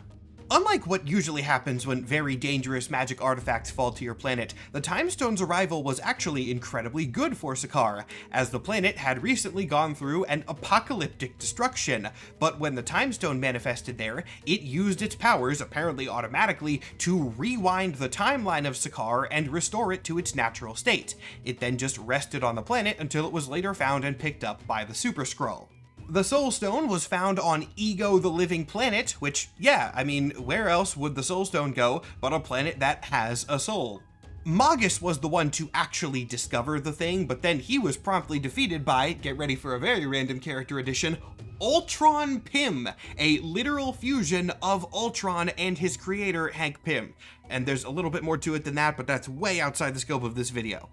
Interesting as that twist might be, if you're expecting this to go in a different direction than how the Soul Gem always ends up going, no, Ultron Pym is then defeated by Adam Warlock, and Warlock reclaims the restructured stone for himself. And then there's the Power Stone, which manifested a little bit differently than how they typically do. In all the other cases, the stones just looked pretty much like they did in gem form, albeit a little bit more rough and jagged. The Power Stone was also rough and jagged, it was purple in its new color scheme, and also it was huge! Yeah, the new Power Stone was gigantic! It manifested on a barren desert planet and was only discovered because the sudden appearance of this gigantic thing that contained so much energy caused a gravitational anomaly that locked the planet into being a stationary location in space. The Nova Corps took some notice of that suddenly happening, and this triggered a big fight between the Nova Corps and the space extremists, the Fraternity of Raptors. The Guardians of the Galaxy got involved. It was a whole thing. Unfortunately, I say because it's less interesting this way, the Power Stone did end up getting shrunk down to normal size, and that is how it remained. But at least we got one cool storyline where it was very differently structured. Once word began getting around that the stones were reappearing and new people were getting their hands on them, Doctor Strange tried to call a convention of the wielders, hoping to establish a sort of new code for the Infinity Watch so that the Gauntlet would not be reformed. Of course, in doing so, he did call all the wielders to the same place, which was maybe a bad idea. Anyway, the Infinity Gauntlet got reformed. Such is the beginning of the event Infinity Wars. Yes, wars plural, it is a different thing from Infinity War. Maybe not great name aside, Infinity Wars does give us a good new take on the Thanos collects all the Infinity Stones and wipes out half of life storyline. For one, because it wasn't Thanos doing it. Instead, this time the main villain is Gamora following in her father's footsteps. This is cool enough in and of itself. Villain Gamora is an interesting idea, but where the comic really starts mixing things up is how exactly she uses the Gauntlet. Because yes, she does eliminate half of all life, but she's not full supervillain in this arc, and even though she's getting rid of half the life, she doesn't want to kill anybody. So what she does instead is combine them. In a storyline that would be called Infinity Warps, Gamora reduces life by half by taking every 2 souls and combining them into one, then taking that entire combined population and putting them into a modified soul world. This storyline is crazy, and I love it because it is just non-stop rule of cool fun. I'm not going to go into a ton of detail about it here because I will definitely do a whole video about it one day, but I'll give you just a quick couple of highlights so you have an idea of the vibe. Moon Knight and Spider-Man are combined into a character named Arachnite, Doctor Strange and Captain America become Soldier Supreme, Iron Man and Thor become Iron Hammer. There's a Laura Kinney Wolverine and Scarlet Witch fusion, the Fantastic Four become the Terrific 2, there's a whole batch of 2099 fused characters. There's way too many to talk about. Like I said, this is deserving of its own video at some point, but Warp World, as it's called, is just jam-packed full of fun stuff, and this is also the thing that set up the Infinity Worlds storyline. Sleepwalker's goal by traveling through all the stones was finding a way to safely get into Warp World so that he could rescue his best friend Rick Sheridan. A question remains though, why did Gamora do this absolutely wild thing? She wasn't trying to make a tribute to death like her father, and the comic also is not using the MCU save resources excuse. Instead, it's something way wilder. Apparently, likely due to the restructuring of the multiverse, the new Soul Stone had been infected by a soul-eating interdimensional parasite named Devondra. Devondra was a spider, squid, eldritch abomination thing who could consume souls in their entirety and then use them to extrude a magical reality warping silk, supposedly strong enough that if you got enough of this silk, you could use it to weave an entirely new existence. This is the goal Gamora was trying to achieve. She wanted to feed Devondra enough so that she could make enough reality silk to reweave the universe in its entirety. Not because she was evil, but more because all of Gamora's traumas finally caught up with her, and she wanted to create a new world where no one would have to suffer like she did. This is why she did the weird soul fusion thing when she pulled everyone into Soul World. She needed to get everyone in the stone so that Devondra could eat them, but she knew that if she just took everybody in normally, all the heroes and villains would find a way to fight their way out. So she combined them, hoping that that dissonance would disrupt them enough and make them less effective. It is an admittedly weird plan. Why would she try to incapacitate people in such an incredibly specific way? Well, just because it was an excuse for Marvel to then write all the cool combined character stories, and since those combined stories are so fun, I'm gonna let it slide. Reality ends up getting restored to normal by the actions of Loki, who had approached Gamora early before the fusion happened and gotten sealed into the Soul Stone independently. So he wasn't fused with anybody, he was therefore not reality warped and matched to the history of Warp World. He kept all of his memories, knew what was going on, and was able to form a team and escape. As I've said twice now, I will talk more about this Warp World arc in its own video at some point down the line, though I make no promises on exactly when. The reason I have to call specific attention to it, though, is that at the end of this, we get more information on the current canon origin of the Infinity Stones. If you'll recall a while ago at this point, it was established all the way back in Thanos' quest that the Infinity Stones are shattered fragments of a supreme god being that once ruled over all existence. This was not defined in the original storyline. Then in the 90s they tried to define it as Nemesis, but nobody liked that, so they abandoned it. In the late 2010s and early 2020s though, they decided to take another swing at this. This does not happen in one arc specifically, it takes place over a few, with information kind of getting drip-fed to us, but it happens due to the combined efforts of Al Ewing, Jason Aaron, and Jerry Duggan. At the end of Infinity Wars, Loki goes through a strange interdimensional portal at the bottom of a magical location called the God Quarry, and he ends up here, which is a single panel that has a lot of stuff to explain. This realm is full of a lot of two very powerful things. The first off being Celestials, the giant cosmic entities that predate the multiverse as we know it, and the second being Infinity Stones. That's what all those little glittering specks are. Those are individual stones, and a lot more of them than we usually see at once. To explain why these incredibly powerful things are just floating in this weird pocket space, we need to zoom back to Marvel's prehistory and beyond, all the way to the first incarnation of reality in Marvel canon. The Marvel Multiverse exists in this fundamental cycle of destruction and rebirth. The multiverse gets blasted out of existence and then reforms on multiple occasions, becoming more and more complex every time. I'm going to be skimming over how exactly this process works pretty quickly here, but I do have another video on this channel that goes into it in a lot more detail. So if you want more context on that and some other things I've skimmed over in this video, go watch my Marvel Cosmology feature. You can find it on the channel very easily. The thumbnail's on screen. While this destruction cycle has happened many times, the first one involved a sort of cosmic super entity called the First Firmament. This entity is described very similar to the original being that composed the Infinity Stones. It is one singular, all-encompassing consciousness. There is no distinction between the first universe and the first firmament. They are one and the same. The first firmament is existence, and existence is the first firmament. But again, similar to how the original Infinity entity is described, the first firmament is lonely, and so it creates underlings.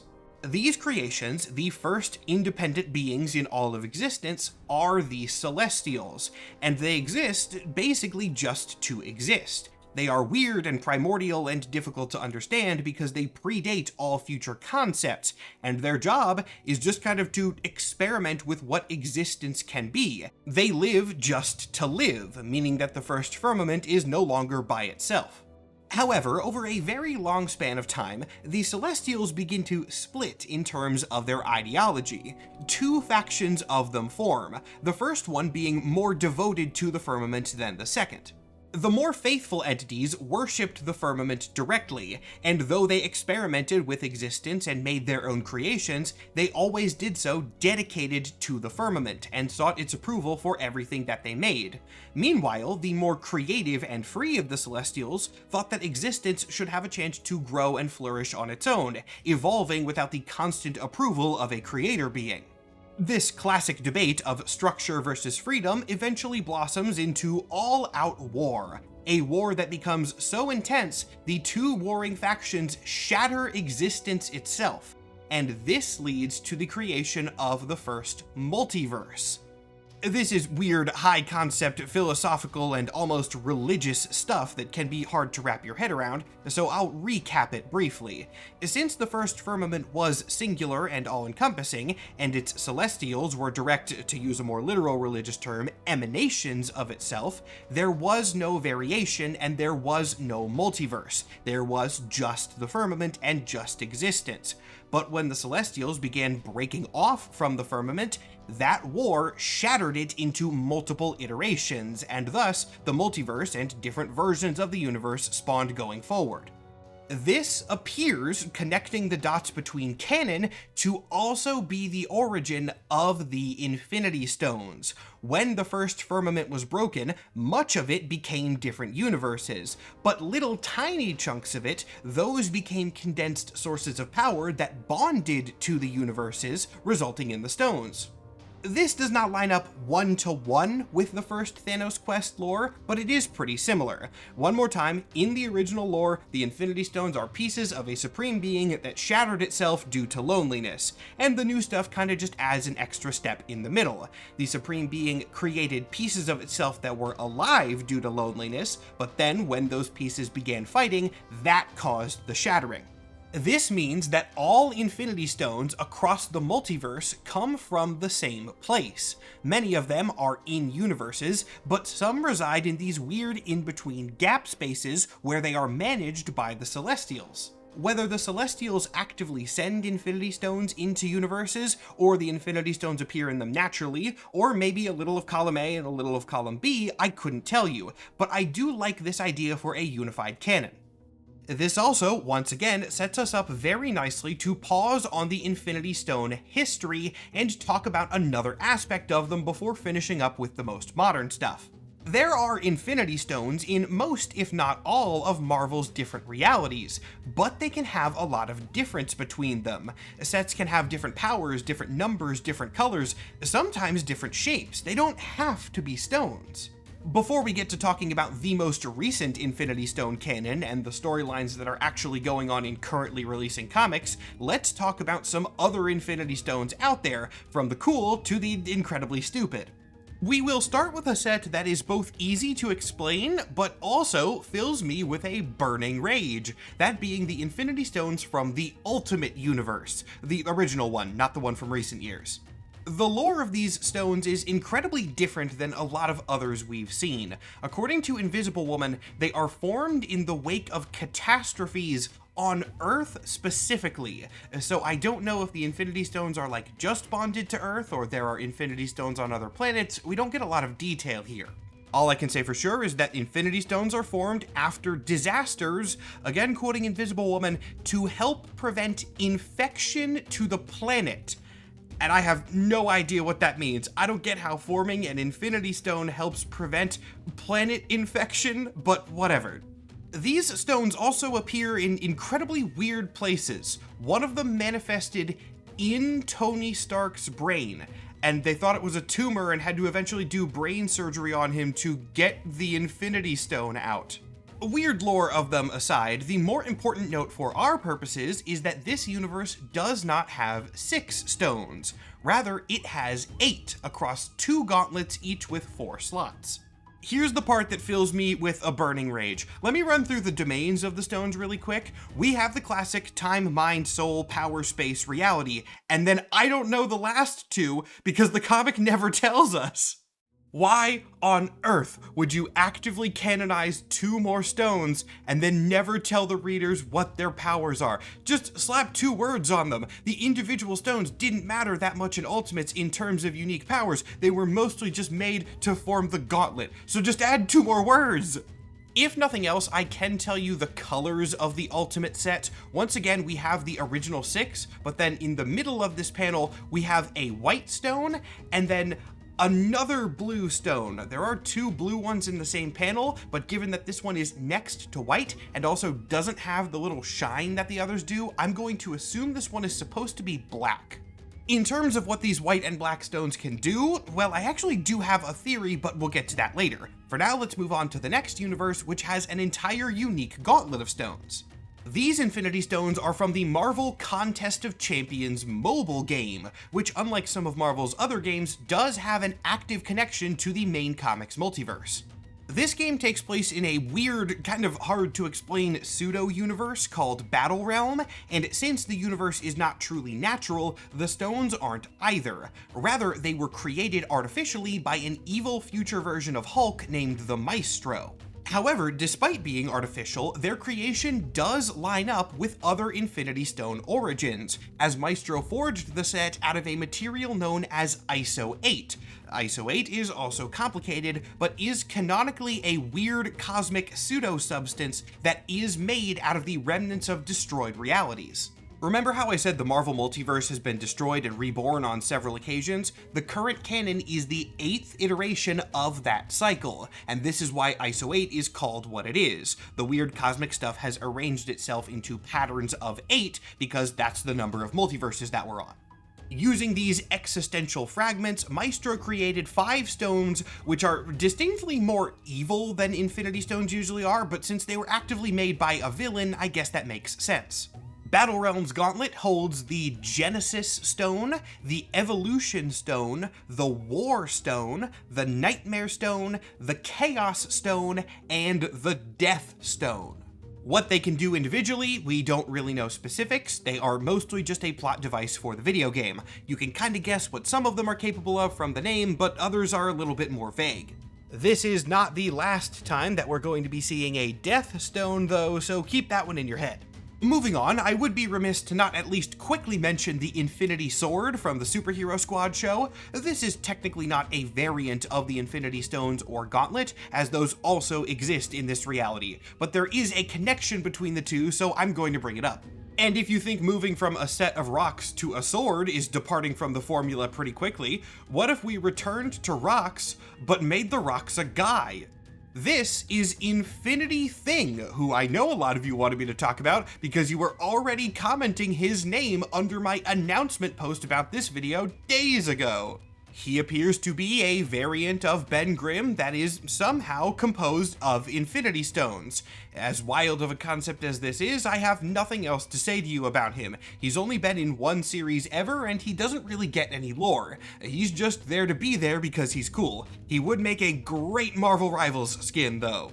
Not every weird or unique Infinity Stone is just a quick bit though. Sometimes it's a quick bit with lore and references behind it, and my favorite example of this is a group called the Planes of Forever Glass. You might think this is a joke when you first hear it. Forever Glass does kind of sound like a cheesy ripoff of Infinity Stones, and that vibe just gets enhanced when you see how they combine into the 6 sides of a cube called a wishing box.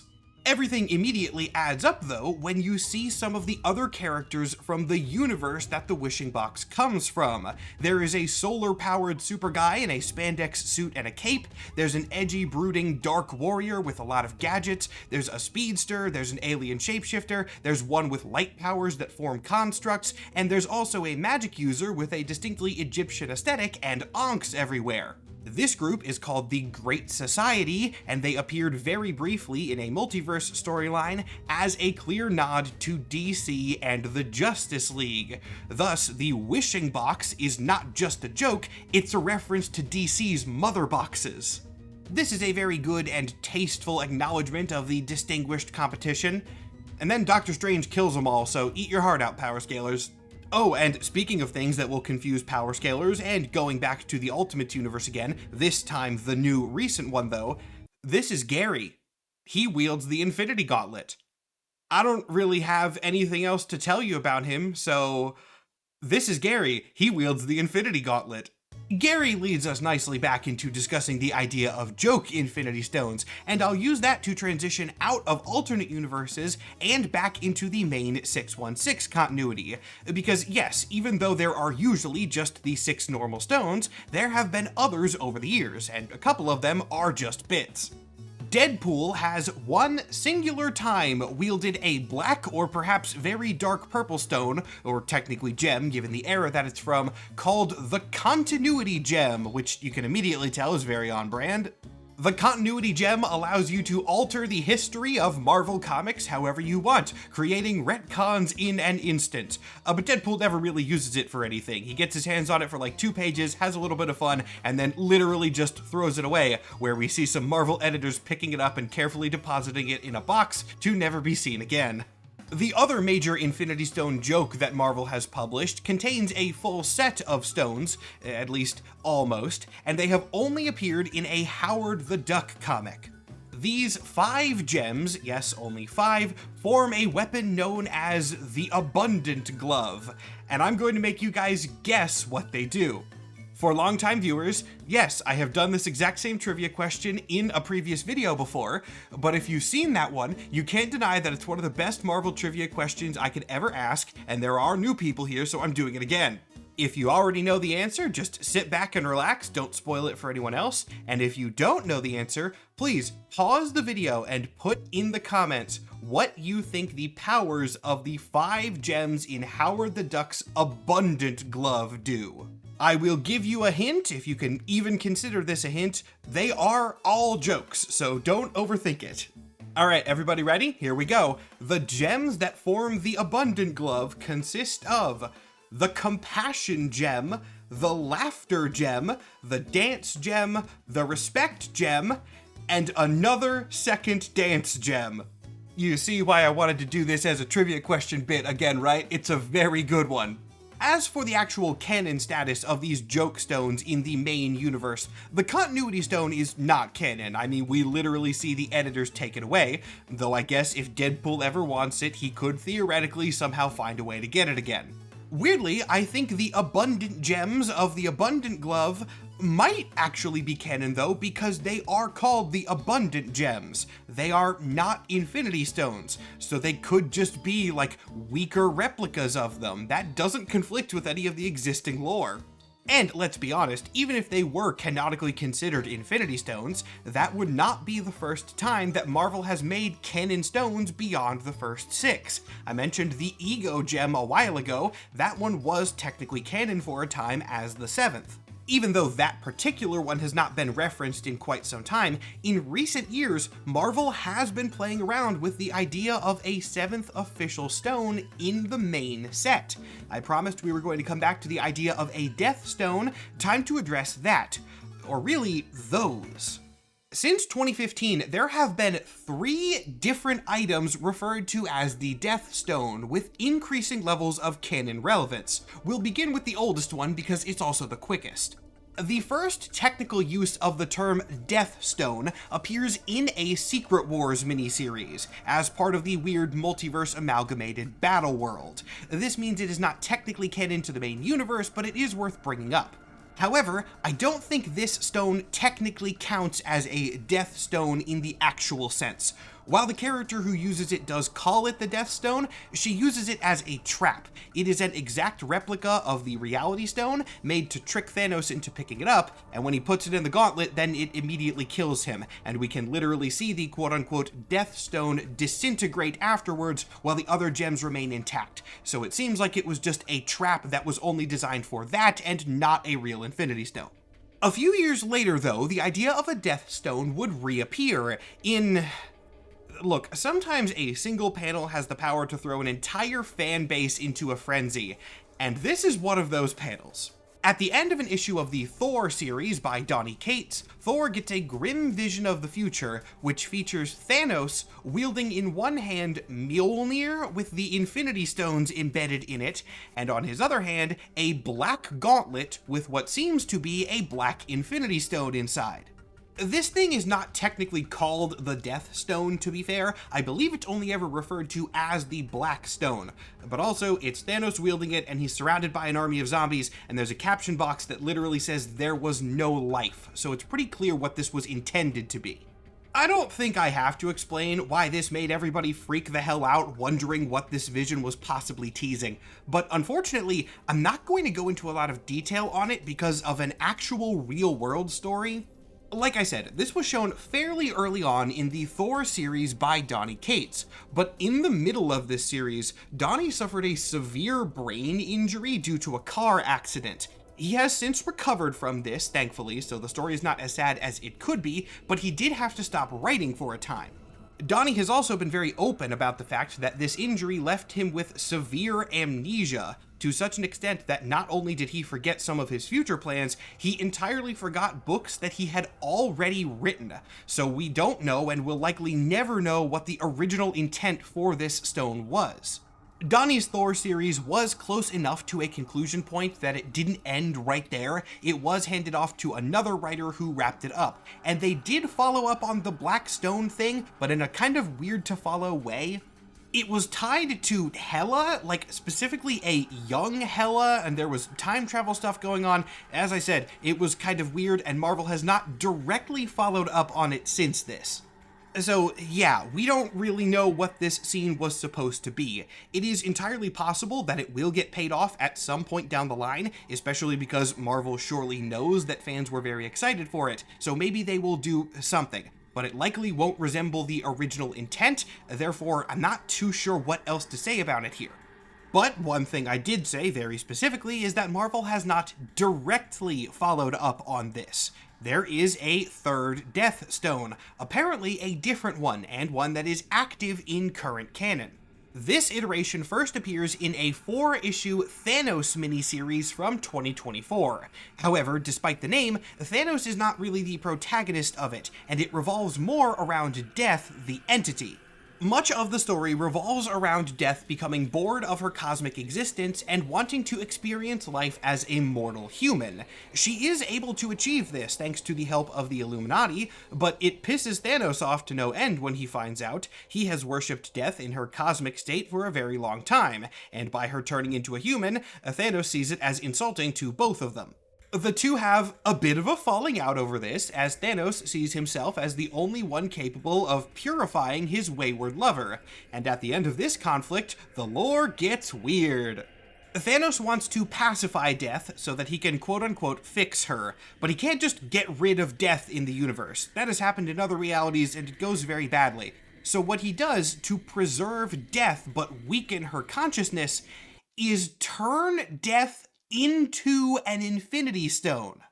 To be extra clear about what just happened here, this is not a pseudo-stone, it is an actual one. From this comic on, Marvel has treated the Infinity Stones not as a set of 6, but as a set of 7 with the Black Death Stone included. You're probably wondering how on Earth or in space or anywhere did Thanos create a new true Infinity Stone? And boy, we have absolutely no idea. Reed Richards immediately asks Thanos how he did that, and Thanos' response is, "I cannot control it," which is not an answer. I have my theories as to where this could be going. That is what a lot of the conclusion to this video is going to consist of. But before we return to that and the Death Stone, let's bounce back to the others. What are the original 6 doing currently? History of the Infinity Stones, Part 3. Where we last left off, it was after Infinity Wars, the event where Gamora got them and then did the weird thing where she combined every 2 people into one person, but was eventually defeated. That's where I stopped for Part 2 of the history, and I didn't tell you where the stones went after that, so I'll address that first. In the aftermath of the Infinity Wars comic, the stones get a big new status quo shift because they become more alive than they had been in the past, largely thanks to the actions of Adam Warlock. After yet another "the Infinity Stones are assembled for the cause of evil" incident, Adam Warlock makes the call that maybe the only people worthy to wield the Infinity Stones are the Infinity Stones themselves, and with his mastery over and connection to the Soul Stone, he essentially activates souls within every one of the stones. I mentioned this very briefly earlier, but the comics had been dancing around the idea of the stones being sentient or alive for decades at this point, and this comic really locks that in. The stones now have wills of their own. They are not truly entities, they don't just bloom into new people. They are still little rocks, and they still cannot use their powers entirely on their own. But they have power over where they go, and therefore they can choose who wields them. This begins the build-up to a new Infinity Watch, Guardians of the Stones chosen by the stones themselves. Now, these are relatively new characters. Each member of the new Infinity Watch has gotten about 1 arc individually, and then 1 combined miniseries as the Infinity Watch team, but that ended in 2025. They are still active players in Marvel's cosmology, and we do not know where their storyline is going to end. Therefore, I cannot tell you their story completely, so I'm just going to hit all of the members very quickly so you're up to date on what's going on. The current host of the Reality Stone is Ripley Ryan, who usually goes by the simple superhero code name of Star. Star was actually a Captain Marvel villain before the Infinity Stone stuff happened, but only for a few issues. As a child, Ripley was very badly abused by her mother, which would give her some confidence issues and trauma that would manifest in her powers down the line. As an adult, she became a reporter and was given superpowers through Kree experimentation. She volunteered for these experiments willingly, wanting to become a superhero and therefore adored by the public, and she was the only surviving test subject, eventually becoming bonded to Carol Danvers, Captain Marvel. The bond was, however, unwilling on Carol's part. The evil Kree scientist Minerva had infected Carol with a sort of power-siphoning virus that was draining off Carol's energy and funneling it into Ripley. So as Star, she was literally using stolen superpowers from Captain Marvel, which obviously caused some problems. To summarize this first arc before the Infinity stuff happens very quickly, Star's unresolved trauma bubbles to the surface, she becomes incredibly jealous of Carol as a potential better hero, this leads to her becoming a villain, and eventually the device implanted in her that was siphoning Carol's power gets ripped out, leaving her powerless temporarily. While in prison for this incident, she is chosen as the host of the Reality Stone and uses its capabilities to become Star again, applying the Reality Stone's weird logic in a very narratively cool way. Star's main powers are kind of just Captain Marvel's again. She can fly, she can shoot energy blasts, etc. But since they are no longer literally powered by Carol's own abilities and are fueled by the Reality Stone, they are tied to Ripley's perception of herself. Star is not using energy to give herself abilities. She is literally warping her own reality to make herself a superhero. And if her confidence in her heroic capabilities is shaken, then her perception of herself becomes less heroic, and her powers go away. This makes her extremely vulnerable to mental manipulation and even just straight up scariness. Like, if Star is going up against a villain such as Thanos, Thanos has such an intimidating presence that it's actually going to weaken Star's literal power output. I enjoy this idea a lot. Powers being tied to confidence is something that I have seen in a few places before, but I think in Star's case, tying it to the Reality Stone is written and shown very well. It's also worth noting that her powers are not just limited to Captain Marvel things. In some books, more recent ones especially, she has been shown using the physics and matter manipulation of the Reality Stone to very great effect. While Star is a superhero again, in at least the most technical sense of the term, she is a fame-based superhero, and I'm sure most of us have a decent understanding of how those tropes go. She is a hero because she wants to be, so that she gets adored by the public. She is willing to kill, she is willing to do bad things to maintain her reputation, so she's a hero in practice, but for bad reasons, and that can turn very quickly if things go south. Now, speaking of characters who are not the best mentally, let's move on to the current host of the Power Stone. His superhero name is Apex, but his real name is Other One. Other One is the spare child of an alien queen. Yes, I just said spare child. Other One's royal mother wanted genetically perfect children and thus conceived them artificially. Her main son is named Magistar, which is very fancy and regal, etc.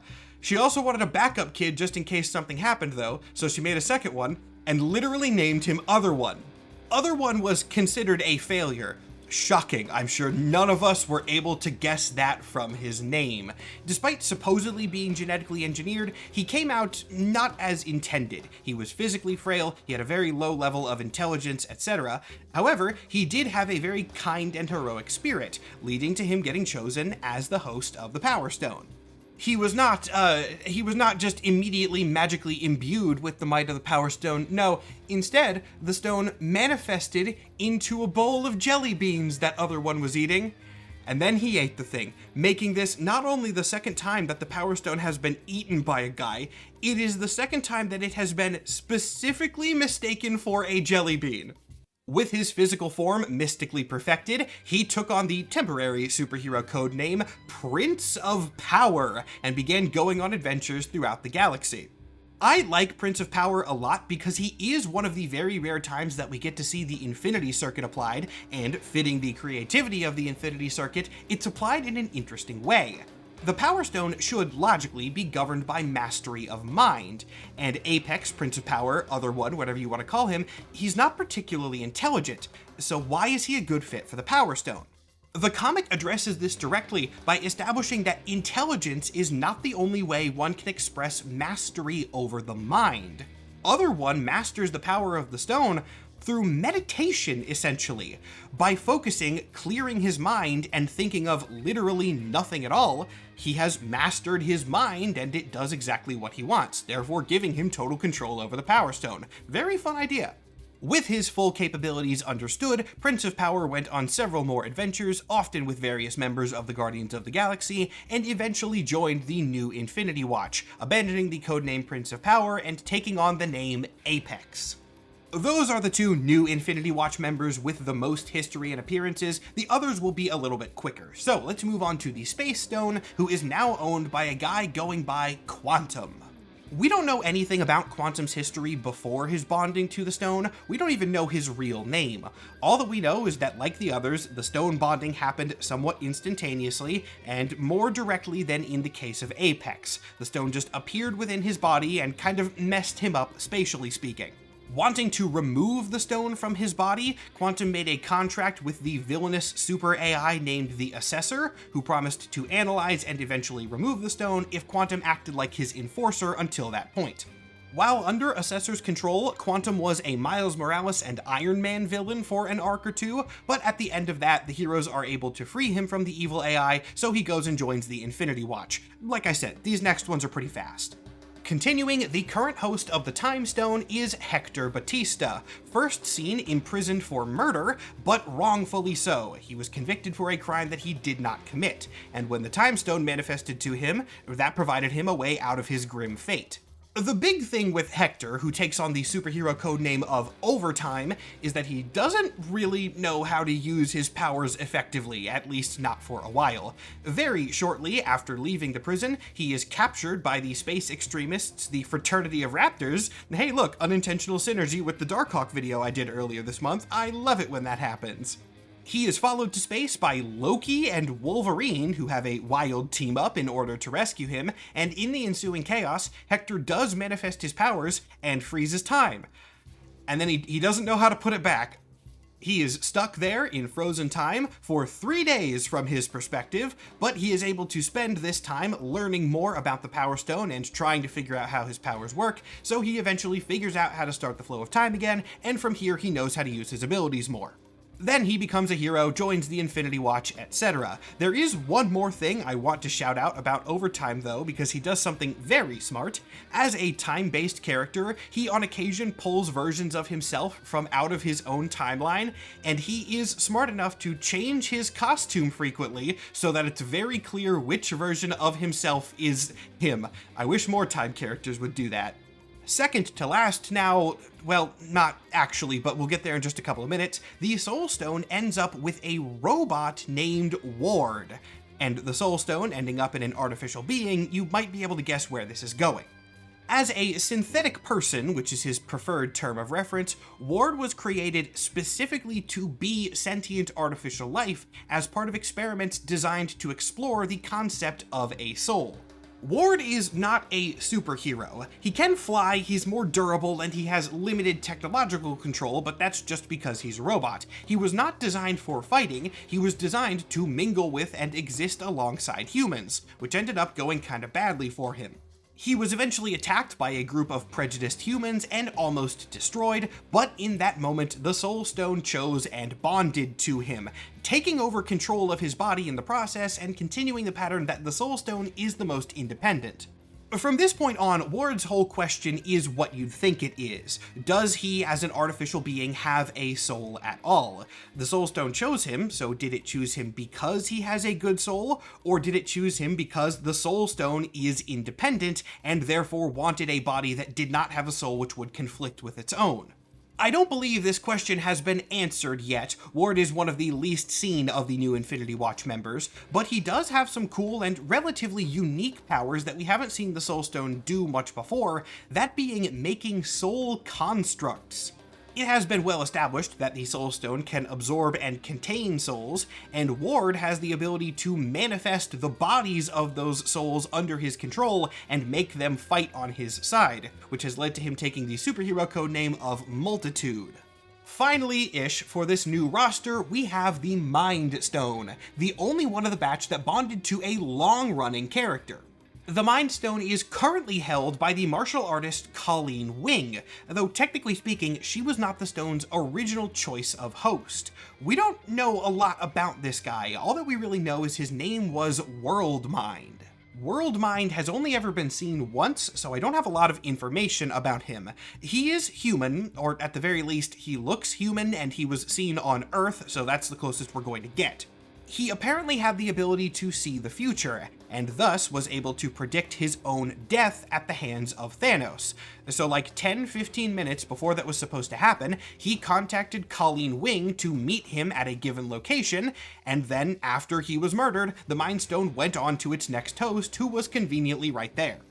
Colleen didn't take on a new name or anything after she got the stone. After all, she's an old character. She didn't really need one. Colleen Wing first debuted in 1979 in an Iron Fist comic, and despite having the most appearances out of any of the Infinity Watch members in total, she has had the least as a member of the Infinity Watch. She gets the stone and then joins the team almost immediately. There's not really a starting arc like the other characters got because, again, she didn't need one.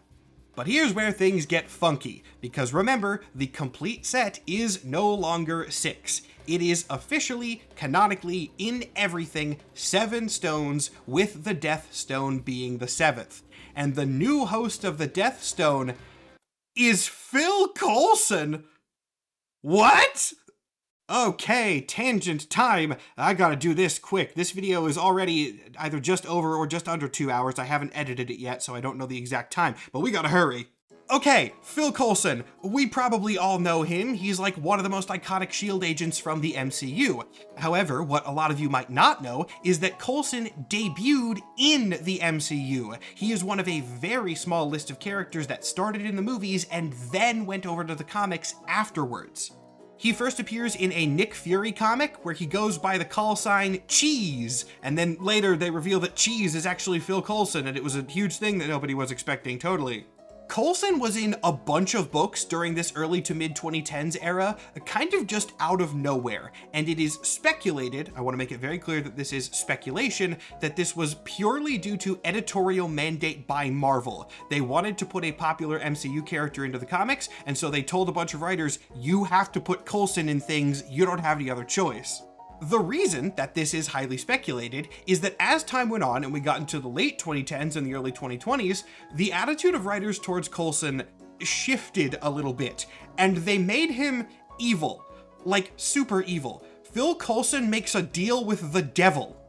Despite originally being the fun, friendly agent guy who really loves superheroes and is kind of a dork, in the early 2020s, Coulson was a Satanist who hated superheroes, and so he sold his soul to Mephisto in order to acquire a reality-warping artifact called the Pandemonium Cube, also known as the Helahedron, and he uses the Helahedron to warp everything into a universe where the Avengers no longer existed. They make him just incredibly evil out of the blue. It's really weird, and this has led to the speculation that writers were bitter about having to include Coulson and everything, and so once that mandate was over, they just wanted to kind of take out their anger on him. Again, speculation, but funny speculation. Shortly after that whole arc, once Coulson's reputation had been sent 6 feet under, Coulson himself was sent 6 feet under to follow, and he died, where he would remain for several years. Then, Thanos, in 2024, traps Death and turns her into the Death Stone, but as he says, he cannot control it. That is something of a plot point here, and in the Death Stone's next appearance, it follows the pattern of the other Infinity Stones and flies off to find its own host that is not Thanos. And that host is dead Phil Coulson, who the stone apparently resurrects and turns into the Grim Reaper? If this sounds like a wild barrage of random things, absolutely it is. But that is just what's been happening to Coulson the last couple of years. We don't know why Coulson was chosen as the host of the Death Stone yet, but it does seem like they're setting something up, and so I'm going to give them the benefit of the doubt and say that it will make sense once we have the whole story. As I said at the beginning of this section, these are all very recent developments that just happened last year, so they are very much still in the fold of things. Speaking of that, we are now about done with current canon, as we have reached the most recent appearance of the Infinity Stones as the Infinity Watch, in a recent miniseries simply titled Infinity Watch. The villain of this is a guy named Avery Zavala, who was an Infinity Stone wielder in another universe that was destroyed, who has then come to the main one to try and claim its Infinity Stones.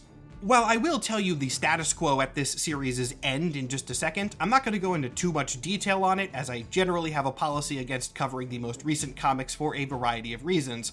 Plus, this one is worth checking out for yourself off of visuals alone. It does some really cool things with paneling. I don't want to show you all of these things because you really should see them in context for yourself to get the full effect, but just to get you a taste so that you're intrigued, Apex rips a caption box off the page and smacks the villain with it. They really play with the idea that these guys can warp reality in fun ways. Moving immediately to the end of the miniseries so that we can get the exact up-to-date canon status, the Infinity Watch as it stands today is kind of both together and separate at the same time, which is very intentional. Basically, the way that Marvel is handling this is that the Infinity Stones are still with their hosts, but the Infinity Stones themselves have decided that they are too dangerous to be used together. Thus, they will sort of alter fate and reunite the Infinity Watch when a crisis demands. Avery Zavala was one such crisis, which is why all the hosts from very different walks of life came together into this team. At the end of the comic, they split up again, but with the teaser that if they are ever needed, they will rejoin. So it is kind of like an inversion on the classic Infinity Stones and Infinity Gauntlet story that we've seen so many times in the past, except instead of being reunited by a villain for evil, the stones are going to be reunited by heroes for good. That is the end of the Infinity Stone history for now, so the video could be over. But no, I have a little bit more I want to do, because I've had to read a lot of Infinity Stone comics over the last couple of days, and in that time, I have done some wild speculation. Time for crackpot theories. The Death Stone is something. We don't exactly know what it is, but it is definitely being put into the comics right now for a reason. Whether that's the Thanos teaser that happened in Thor or something completely new, I don't know. But we know it's going to be relevant because of the way they're handling it and writing it. And that got me thinking. The stones are right now a set of 7. It is not 6 of them and then an extra. The core set contains the Death Stone. This is undeniable because not only do we see this stated on the page, we also see it stated in editorial pages, last time on this series recaps and such. Those are usually pretty undeniable canon. Since I love the Infinity Circuit so much, I immediately started wondering where the Death Stone fits into the circuit, because the circuit is still canon as well, so the Death Stone should slot into it. But then that led me down another thread, which is that there are now 7 stones. And Marvel doesn't really do 7s. I'm about to get into some deep lore, and I will present it as best I can for people who don't have the context. That said, if you would like all the context, watch my first video that I did on Marvel cosmology. I mentioned it earlier in the video. That will expand upon all these little details with a lot more references and sources. See, Marvel might not do 7s, but they do love the number 8. The current incarnation of Marvel's reality is the 8th one in the multiversal cycle. This means that ISO 8 is also structured into 8 pieces, and so the fabric of reality rests heavily on that number. Hell, even their cosmic entities in recent canon are structured into a form of 8. There are 8 beings called the Divisors, which are the main cosmic entities seen on the page. I laughed at that at first. I was like, it's weird that there's 7 Infinity Stones and 8 of everything else. And then I just kind of paused and realized that if you compare the Infinity Stones to the Divisors, they line up weirdly well.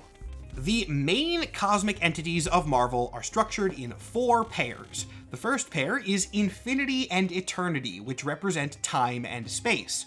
I don't have to draw that connection, those are 2 names of the Infinity Stones. The next two are Lord Chaos and Master Order, and I think a comparison can be drawn between these two and the Power and Mind Stones. Chaos, movement, energy unbound, that's what the Power Stone does. As for the Mind Stone, order, logic, intelligence, or peace driving things. Order, mind, the connection is clear there too. The most obscure pairing of the Erdivisors are also the newest, and also have very long names. They are called the Powers That Be and the Natural Order of Things, representing magic and science respectively. The Soul Stone is an easy parallel for magic. It deals with the immutable soul, existence beyond the mortal plane, and morality in many cases. Those are all very magical concepts. And while this one is admittedly a little bit shakier, I think the Reality Stone can be drawn to science as well.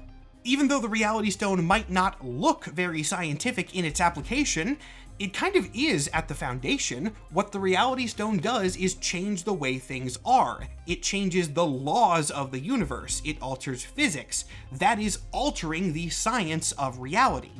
Finally, we have the most powerful of the Erdivisors, Oblivion and the Living Tribunal. Oblivion was actually killed by a cosmic god named Hadad recently, but he's an embodiment of nothingness. He can probably come back. Oblivion represents the primordial void before and after existence. Oblivion is nothingness incarnate, as paradoxical as that might sound. And you can draw a connection between primordial nothingness and death. At this point, even I did acknowledge I might be stretching a little bit, but then while I was reading, I found a line that convinced me further. In the scene where Thanos is turning death into the Death Stone, he references where he gained the power to do that. He doesn't say how he did it, but he says he gained that ability in, quote, the wellspring of nothingness itself, which sounds like something that Oblivion would be related to. So where am I going with all this? 8 iterations of reality, 8 cosmic powers holding the whole thing up, 7 Infinity Stones. That doesn't seem right. I wonder if Marvel is setting up for an 8th stone. Logically, an opposite to the Death Stone, probably a white Life Stone. This would make the Life Stone connected to the power of the Living Tribunal, who is often represented as a cosmic embodiment of balance, concerned with preserving existence, preserving life throughout reality.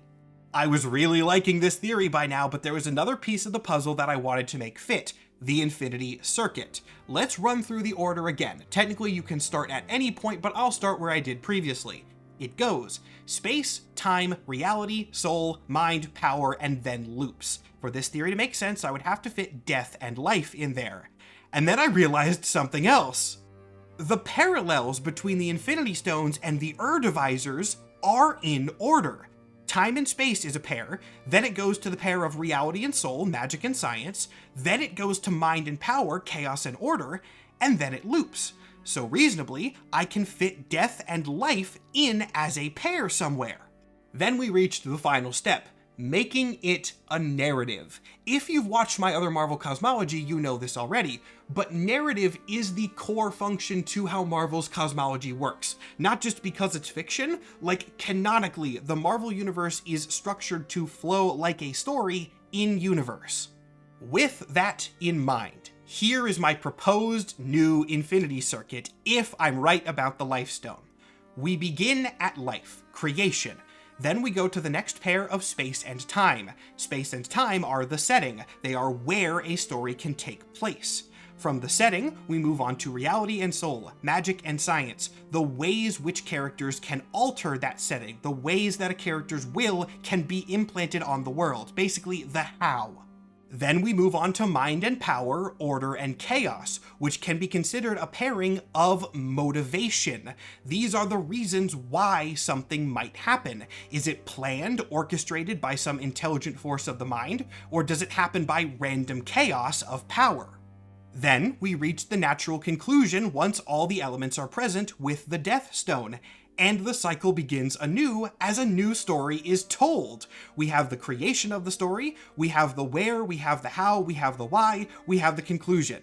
Then we have the new arc begin with the where, the why, the how, the conclusion, and so on. Is this just symbolism? No, I mean, it is symbolism, but it's not only that. Because if you'll recall one more time, well, not one more time, I have another thing planned, but if you'll recall this time, the canon reason why the Infinity Stones were created is that a cosmic all-encompassing being was lonely, and the Infinity Stones are remnants of its existence. The Infinity Stones, and again, this is not my headcanon, this is actual canon, were born out of a cosmic god's desire for the universe to grow beyond it. And thus, the stones are remnants of that desire, created in a cycle that keeps the storyline flowing and keeps the universe evolving so that that cosmic entity's will never dies out. It's cool, right? Like, it's a theory. This is all completely theoretical, but it's cool. However, there is still one very dubious part of all this, which is that I did just make up an Infinity Stone. There is no white Infinity Stone. Or is there? Call back to the 1990s, when Marvel introduced the first extra Infinity gem to the set. The Ego Gem, which was, on certain occasions, drawn as white. Now, it is of course referred to by people as the Ego Gem, not the Life Gem or the Life Stone, but remember what it does. It contained the last factor that unified the 7 Infinity Stones into a living being. Even though it was referred to as the Ego Stone, it is undeniable that what it actually did in practice was bring the other stones to life. This would be maybe the greatest called shot in the history of comic books, but I think that Marvel could be setting up to bring the Ego Stone back as the Life Stone parallel to the Death Stone, expanding the Infinity Set and the circuit to 8. 8 iterations of reality, 8 core cosmic beings, and 8 Infinity Stones. The core set of 8 pillars holding up the canon cosmological existence of Marvel's reality. Am I right about any of this? I don't know, man. Probably not. This is just one theoretical prediction of one of many, many ways that this could go, based on reading decades of comics to get to this point, but still. I will say this for my theory, I can genuinely see it happening. Even though it might not be the most likely, it is entirely possible. Hell, go back to the vision of Thanos with the Death Stone, he's surrounded by an army of zombies. I feel like if they are trying to build to that, then his army of zombies could be countered by someone wielding the Life Stone for the first time. To actually wrap up this video though with something other than crackpot theorizing, the Infinity Stones are odd. Just looking back at their history as I just did is a weird experience. For being such iconic items to not even just Marvel fans but the general public thanks to the movies, they have been one note for so much of their history. Get the cool rocks, control the universe. That story has been told in a million different ways. And actually, the same way a million different times. Of course, it's no surprise as to why the Infinity Stones began getting reworked in the late 2010s to early 2020s. That's because of the Avengers movies. But rather than just doing the same thing, Marvel took the opportunity to make the stones something new. Yes, there is some MCU synergy in the way that the stones are now, but really not as much as you would expect, and that's because the MCU synergy kind of already happened decades ago. If Marvel wanted to bring the stones back in the same way that they were in the movies, they couldn't do that because it's already been done multiple times. Hell, multiple times by Jim Starlin specifically. The MCU kind of forced them to do something new with the concept, and while that could have gone badly, I do think it on the whole went pretty well. The way that the Infinity Stones have been handled recently is not perfect. The Infinity Circuit is underused, and the Infinity Watch is also underused as well. These characters, despite being a fresh new take, don't appear very often, and we don't really know where they're going in the future. My own theories aside, seriously, you should take those with a grain of salt. Typically, this would be the point in the video where I say one of two things. I either say, yes, these characters or this thing will be showing up again, or no, I don't think these characters or this thing will be showing up again. But in the case of the Infinity Stones, they will show up, that's for sure, but it's a coin toss as to how. Marvel is at a crossroads with these things. There is no way the Infinity Stones are gone for good. They are too important and iconic for that. But we're going to have to wait and see whether their next appearance is something new and interesting and unique, or if it's just Thanos gets the Gauntlet again. Look, I like Thanos enough, and I like the Infinity Gauntlet, but I don't think we need that to happen another time. Will Marvel continue the Infinity Stones on a good and unique path? I wouldn't mind, but only time will tell if this becomes reality. I've proven in this video that there's a space for it. The stones have enough power to make these stories happen. And on my soul, I'll be waiting for it again if it's the death of me. You see what I did there? Rewind the video by like 20 seconds. You'll see what I did. There was no other way I could end this. Thank you all so much for watching. This video almost drove me to the brink of insanity. That's a regular occurrence with these features, but my god, the Infinity Stones have so many tiny little details. There were so many things I had to check and double check and then re-record because I got it wrong. Thank god the recording is finally complete. I'll do my announcements quick as always. First off, I have a Patreon. If you go over there, you can find early and ad-free access to all of my videos, as well as an exclusive video every month. There's over 5 hours of exclusive content on there and counting. My username on Patreon is the exact same as it is here. There's also a link to it in the description of this video and on my channel page. It's very easy to find. And extra double thank you to everyone who already supports me over there. It really does help me keep making these videos for you guys. Also, shout out to Ruben Perez, the artist I work with for these videos. He drew the poses of the character that you've been watching talk at you for the last 2 hours, so go check out his other work if you have a chance. And now that I'm done, it's time for me to power down and, no, you know what? I'm amazed I pulled that bit off once. I'm not going to be able to do it a second time. That's all I got. Thanks for watching. Bye, everybody.